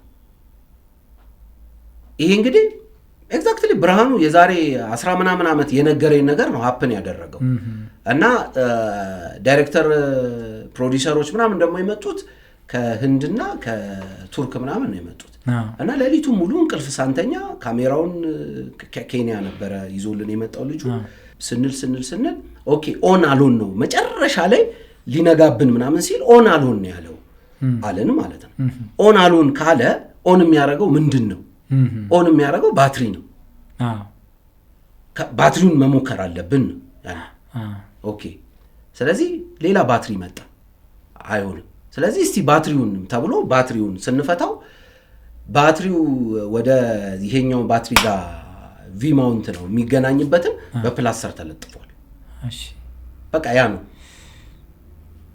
እና ምንድነው ችግሩ? እኛን ለመጉዳት ሳይሆን ልጁ እኔ ኮንታክት እያደረግን የምንጠራው ልጅ ገና ወጣት ነው ምናምን እና ሉካስ ይባላል እና እሱን ለመጉዳት ነው። ምክንያቱም በቃ እዛ ጋር ሄዶ ችግር ተፈጠረ ምናምን ተብሎ ሲያየው በጣም ነው በቃ ያለቀሰው ምናምን ልጁ ማለት ነው። እና ምንድነው እንደዚህ አይነት ችግሮች አሉ። ይሄንንም አብረህ መበሳጨት፣ መናደድ እንትን ምናምን ኔጌቲቭ ኢነርጂውን ሳይሆን በቃ ያድርገው። አንተ ግን በቃ ዝግጁ መሆን አለብህ ነገሮችን ያን ምክንያት በቃ ረስተህ ማድረግ ያለብህ እና በጣም እየጠነከርክም ነው የምትሄደው። እንደዚህ አይነት ነገሮችንም ያስተምረን ነበረ። ኤግዛክትሊ የሚገርም ነገር ይሄን ያለን እኛ ባትሪውን እንትን አድርገውብን እንደዚህ ተደርጎ ምናምን ብሎ እንደዚህ አይነት ነገሮች አሉ ብዙ ጊዜ። አሁን ይሄ ምንድነው አየህ የቀረጻው ቀን ዝም ብዬ ካሜራውን አንስቼ ኦን ላድርግ ብል ግን ምንም የምትፈጥረው የለም።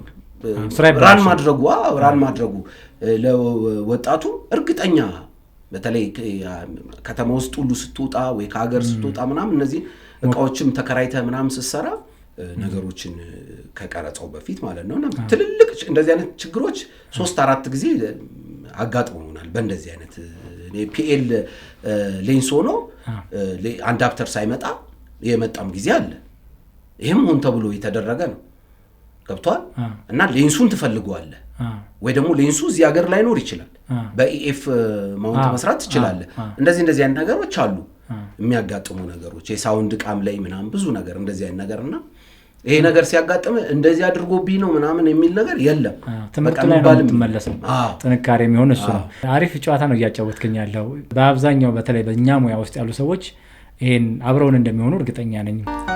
አንዳንድ ዘመን አለ ከዘመናት ተመርጦ ወርቃማ የሆነ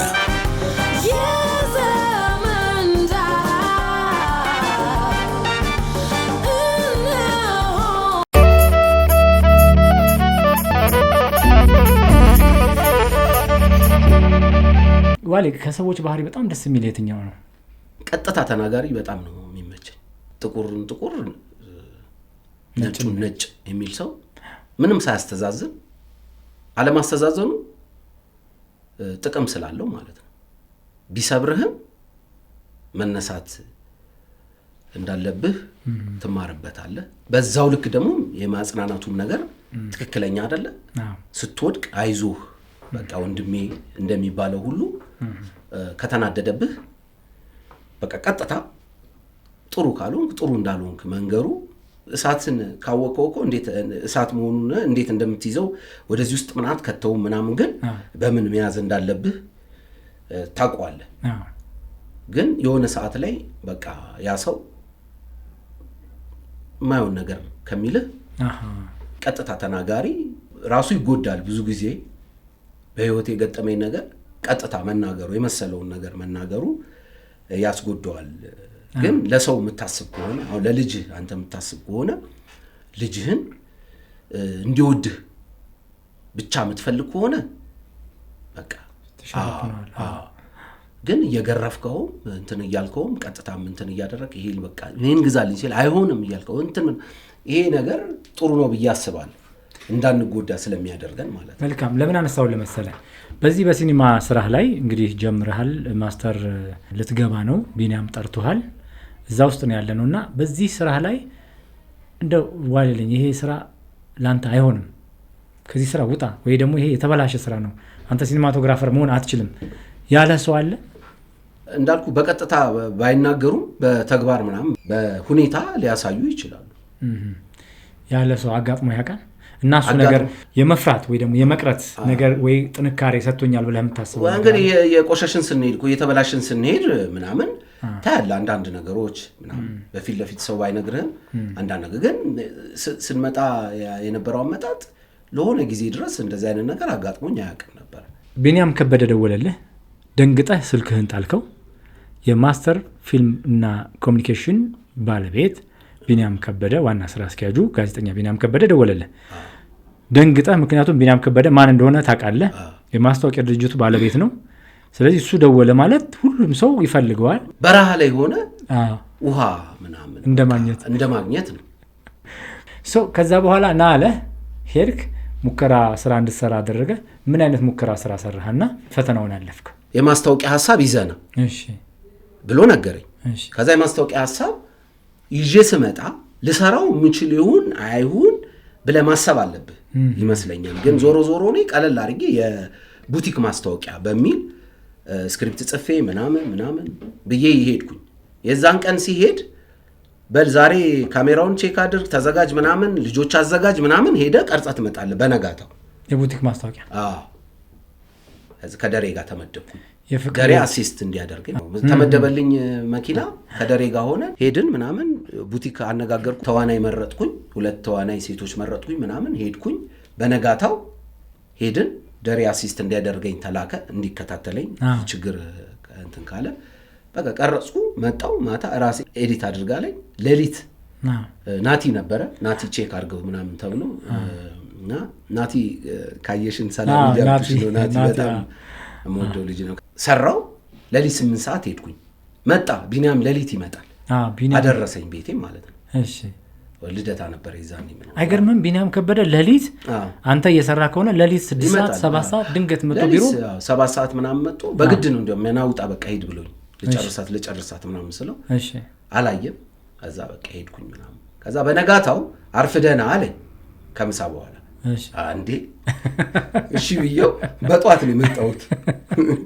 ሶስ ነው ልክ ለወጋት በቃ እና መጥቼ አየው ምናምን በቃ ቢሮ ምናምን ጠራኝ ምናምን በቃ ጀምር ምናምን አለኝ። ወር ሰርቼ ነው ወር አዚብ ጋር ሄደ እናንተ ደሞዝ ምናምን ወጥቷል ምናምን ሲባል ያው እንትን ትላለህ እንደው ጠራ ይሁን ምናምን ይከፈለኝ ይሁን ምናምን። ይሄ ምሬን እኮ ነው ምንና እናንተ ስትሄዱ አብሬያችሁ ተብሎኝ ማለት ነው። ተደውሎልኝ ሄድኩኝ። እናንተ ጨርሳችሁ ከወጣችሁ በኋላ ሄጄ አዚብ ምናምን ያው እንተዋወቃለን ምናምን ዋሌ አለ ምናምን ተቀምጦላ ተብዬ እንግዲህ ተከፈለኝ የመጀመሪያ ጊዜ በውል አይደለም የተከፈለኝ ይሄ ወሩን ሙሉ ሰርተ እንደ ኮንትራት ምናምን ስለዚህ 800 ብር 700 ብር ወይ 800 ብር የተከፈለኝ በጣም ብዙ ብር ነው የመጀመሪያ ተደስቷልም ቢኒያም ማስታወቂያው አየር ላይ ዋለ እሱ ማስታወቂያ እኮ ምን መሰለህ የፈተና ማስታወቂያ ነው ራሴ ፕሮዲዩስ እንደማደርግ ምናምን አልጋ እንግዲህ ነው ሎኬሽን ራስን ምናምን አላርለ ሙሉ ነህ ምንድነው የሚባለው ይሄ ሙሉ ስቱዲዮ ምናምን ሙሉ ፕሮዲዩሰር ነው ስክሪፕት ራይተር ነው እንደዛ ነበር ዳይሬክተር እና ሲኒማቶግራፈር እንነጫነጭ ነበር ትንሽ የዛን ጊዜ የተወሰነ ምናምን ስራ ሲበዛበት ምናምን እንጂ በጣም ጠቅሞናል ያ ነገር ማለት ነው ምክንያቱም እኔ አሁን ከካክተሶች ጋር ራሱ 1-2-3 ፕሮጀክት ፕሮዲዩሰር ብቻ ሆኜ ሰርቻለሁ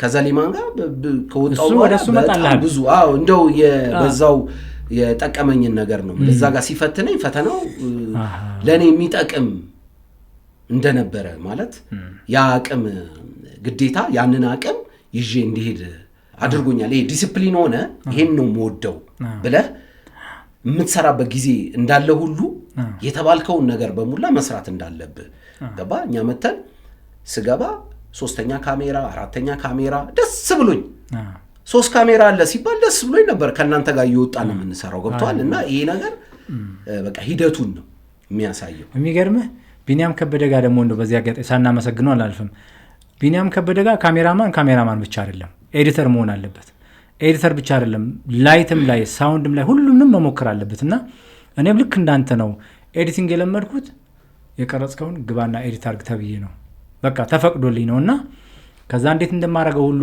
ግራ ገብቶኝ ለሊት እስከ 9 ሰዓት ኤዲት አድርጌ 9 ሰዓት ነው ወደ ቤት የገባሁትና ቢኒያም ይሰጣል በቃ እድሉን ይፈጥርልሃል በጣም እድሉን ይፈጥራል ኮምፒውተር ከፍቶ ኮምፒውተር ብቻ አይደለም ቢሮ ከፍቶልህ ይሄዳል ለሊት ሙሉ ስትሰራ ታድራለህና ዛሬ ላይ ስናየው ለካ እጅግ በጣም ትልቅ ትምህርት በጣም አልችልም የሚባል ነገር የለም እንዲበል የሚባል ነገር ነበር የሚባል አለ አይደል አሁን ጊዜ ላይ የዛን ጊዜ እኮ እንደዛ በል ምናምን አይልህ ቢኒያም አይደለም ነው ግን የሚልህ እኮ ነው እንደዛ እኮ ነው የሚልህ ኤዲት አድርግ ስለ ኤዲቲንግ ተምረሃል ፍላጎትህ ግን ምንድነው ምናምን የሚለውን ነገር ምንም እዚህ ላይ ይሁን የሚልህ ነገር የለም ሁሉንም ነገር ሸፍነ መስራት እንዳለብህ ነው የሚነግር አንደኛ እንዳትባዝን ሁሉ የሚደረገው ነገርና የዛን ጊዜ ያ ነው የነበረው ቢኒያም ላይ የነበረው ስሜት በጣም እንትን ይላል ይፈትናል ምክንያቱም እየጠየቅክ ነው ናቲን እኮ በጣም እያመሰገንኩትም ያለው በቃ እየጨቀጨቁት ፍሬንድ ምናምን ይላል እኔም ገብቷል አራዳ ነኝ ፒያሳን ተወልደ ነው ትላል ለመጥፎም ባታደርገው በቃ እያልኩኝ ስፖርትም ደሞዝ ስለነበረኝ ምናምን ሳንዱችም ምንም ከናቲ ጋር ቡና ምን ጠጣ ምናምን እያልኩ ምክንያቱም የሆነ እንዳይሰለቸኝ 2-3 ሌሊት ብዙ ነገር ነው ያስተማረኝ ናቲ ኤዲቲንግ ላይ ናቲ በጣም የዘሪቱ የልጅ የድምጻዊት የትልቋ እና ትክክል ነው መቼም በህይወታችን ውስጥ አንዳንድ ሰዎች አሉ አቅም የሚሆኑንና ዛሬ ላይ ስናስታውሳቸው እያጎረሱን ለዚህ ደረጃ የሚያበቁን ግን ውጤት ነን የሁሉም ሰዎች ውጤት ስለሆንን በብዙ ሰዎች ነው የተሰራ ነውና ናቲንም ሳናመሰግነው አናልፍም ከዛ ተቀጠርክ በቃ ስራ ጀመርክ እዛ ውስጥ እነማንን አገኘ በካሜራ እነማንን አገኘ ካንተ ቀደም ብሎ የገቡ ከነሱስ ጋር ምን ስራ ሰራ ማስታወቂያ የመጀመሪያ ማስተር ስትገባ የመጀመሪያ ስራ ምን ይመስል ነበር ደስ የሚል ቲም ነበር እንትናን አልደረስኩበትም አዚዝ መሐመድን አልደረስኩበትም እንግዲህ አንተ አለ ቢኒያም ዴቭ አለ ዳዊት ዋሲሁን ዮናስ በርሄ አሜሪካን ያለው ዮናስ በርሄ ከዛ ጌትነት አለ እነዚህ ነበሩ እንግዲህ ነበር ጋር ደረጀ ጋር እንኳን በደንብ እንተዋወቃለን ስፖርት እሱም ከሊፍተር ክብደት እንትን ስለሚል ማለት ነው እና በጣም ጥሩ ጊዜ ነበረኝ የነበረው የመጀመሪያ ስራ ምን ነበር የመጀመሪያ ወደ ይርጋ ጨፌ ነው የዶክመንተሪ የመጀመሪያ ስራ እሱ ነው በቃ ካሜራ በስነ ስርዓት 3 ካሜራ ያስፈልጋል ተብዬ ካሜራውን ኦፕሬት ለማድረግ የሄድኩት እሱ ነው በጣም ቅርብም ጊዜ ነበረ ስቀጠርም ቅርብ ነበር የዛኔ ከማን ጋር ነበር ያኔ ቢኒያም አለ እኔና እሺ ደረጀ ይሄን ካሜራ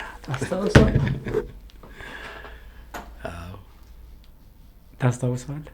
የመጀመሪያ ፊልም የሰራውበት ኤክሴልቱ የመጀመሪያውን ከባቢሎን ማዶ የሚለውን ፊልም ከጋዜጠኛ ኤርሚያስ ፋንታውን ጋር የሰራውበት ካሜራ ነው። በጣም መልከኛም እኮ የሆነ ካሜራ ነው። አያምርም? የሚገርምህ እኮ በጣም ይሄን ካሜራ ከእንትን እንዲወጣ ያደረጉት ራሳቸው ካናኖች ናቸው። ምንድነው ያደረጉት? ከገበያ እንዲወጣ ዴሴላሩን ምንድነው ማርክ 7 ምናምን እያሉ ምናምን ሲመጣ ዴሴላሩ ሲመጣ 70 ምናምን ነበር ከነዛ 70 ምናምን እነዛ ብቻ ሲመጡ ይሄኛውን ካሜራ ከማርኬት እንዲወጣ አደረጉት እንጂ በጣም አሪፍ ነበር። እንደዚህ ሆኖ እቺኛዋን ብቻ ቀይረው ቢያመጧት በጣም አሪፍ ነበር። ምክንያቱም እኔ የዲኤስኤልአር ካሜራ ግድ ስለሆነ ነው እንጂ እኔ ፊልም ካሜራዎች መጠቀም በጣም አሪፍ ነው። በዚህ ካሜራ ጉዳይ ላይ እናወራለን። እሺ የመጀመሪያ ማስተር እንደገባ የመጀመሪያ ወደ ይርጋ ጨፌ ነበር ጉዞ ያደረከው። ይርጋ ጨፌ በነበረ ዶክመንተሪውን የሚያሰራን አሊ ነበር። ለጉዲ ትሬዲንግ ፋሚሊ ነው ቤተሰብ። የለጉዲ ትሬዲንግ ቤተሰብ አሊ የሚባል ሰው ነበረ እና ማስተር ጋር ኮንትራት ወስዶ ቢኒያም ከበደ እኔን አንተን ደረጀን አድርጎ ከአንዲት ሞዴል ጋር ወደ ይርጋ ጨፌ ልኮናል። እንዴት ነበር ያ ጉዞ? ምን ይመስል ነበር? እስቲ ደስ የሚል ነው በጣም። ሀገርም እያየህ ነው የምትሄደው። በጣም እኔ ገብቷል የካሜራ ሱሰኛ የሆንኩበት ጊዜ ነው።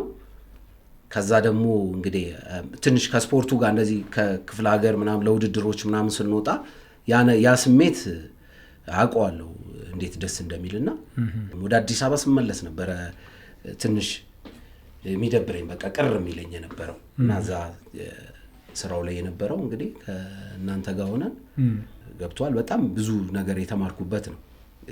እዛ ላይ ሶስተኛ ካሜራ ሆኜ ነው ሄድኩት የነበረው።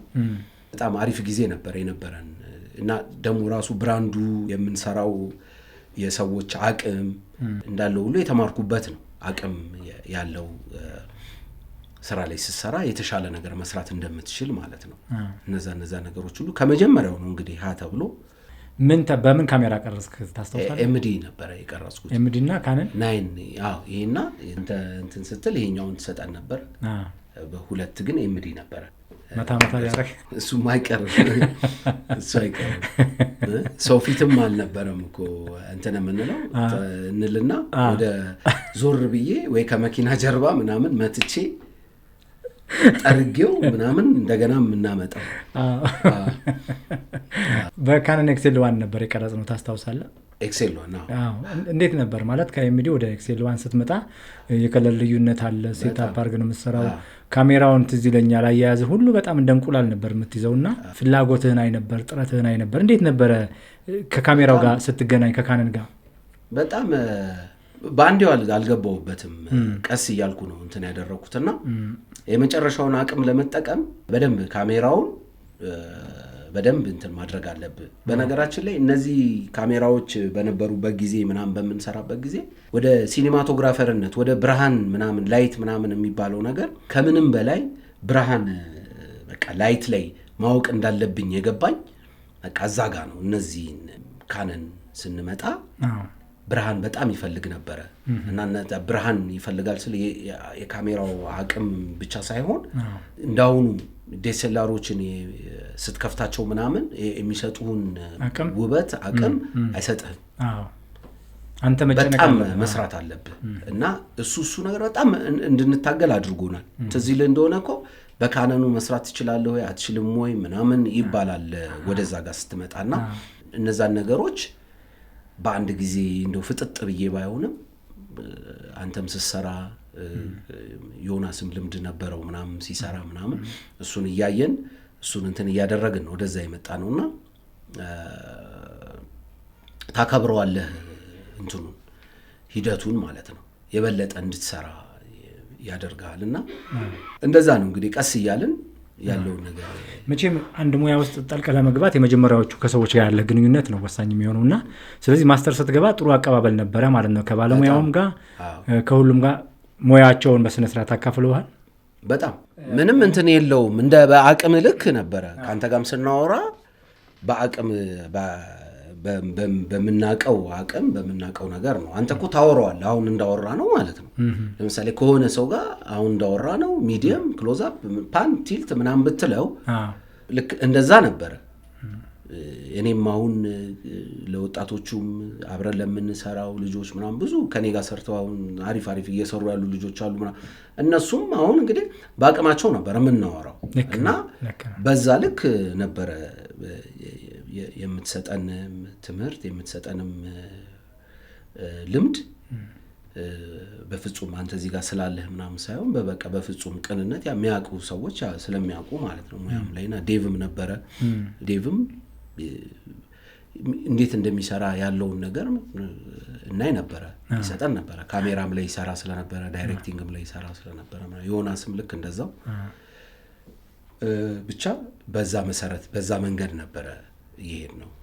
ዋሌ መቼም በርካታ ድርጅቶች ነው የሰራው። የተከበራቸው የአዲስ ምዕራፍ ተመልካቾቻችን ዋለልኝ አደገ ሲኒማቶግራፈር ማስተር ብቻ ሳይሆን ዘሌማን ፕሮዳክሽን ውስጥ ሰርቷል፣ አርቲስት ቲቪ ሰርቷል፣ የተለያዩ ፕሮዳክሽኖች ጋር ፍሪላንሰር ሆኖ ሰርቷል። በርካታ የቴሌቪዥን ማስታወቂያዎች እናንተ ከዚህ በፊት አይታችሁ የወደዳችሁትን ማስታወቂያዎች ሰርቷል።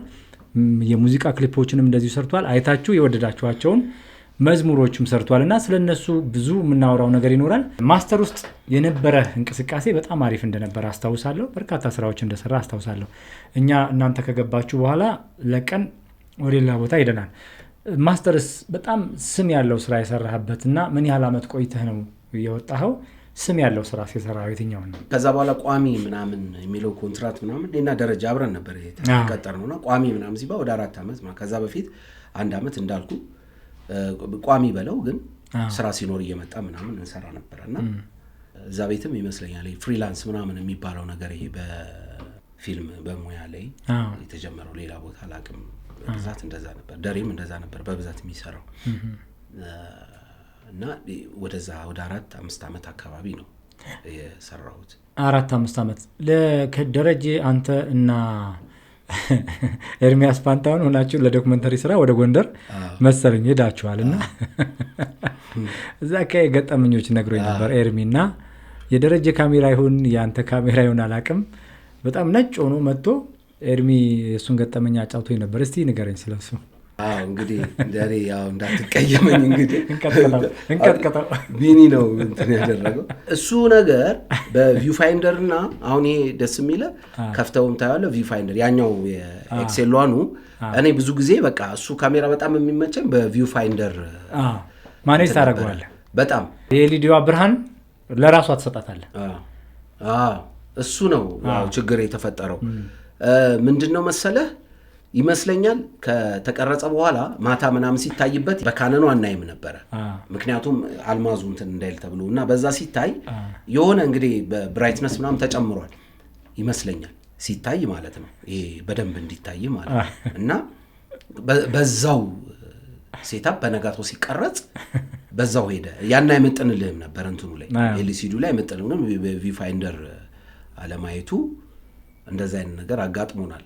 ከዛ በጣም ዮናስ እንግዲህ በጣም እንትን እያለ እየመለሰው ምናምን ነበር የዛኔ እንዳውኑ አይደለም ገብቷል ፎልስ ከለር የለም ኢንፎርሜሽን የለም ዜብራ ምናምን አለ ግን ትንሽ ያስቸግር ነበር እና እሱ ነው የተፈጠረው። የተከበራችሁ የአዲስ ምዕራፍ ፖድካስት ተከታታዮቻችን ከሲኒማቶግራፈር ዋለልኝ አደገ ጋር የነበረን የመጀመሪያ ቀን ውይይት በዚሁ ያበቃል። ሳምንት የሚቀጥለውን ክፍል ይዘን እንመጣለን። እስከ ሳምንት ቸር ያቆየን።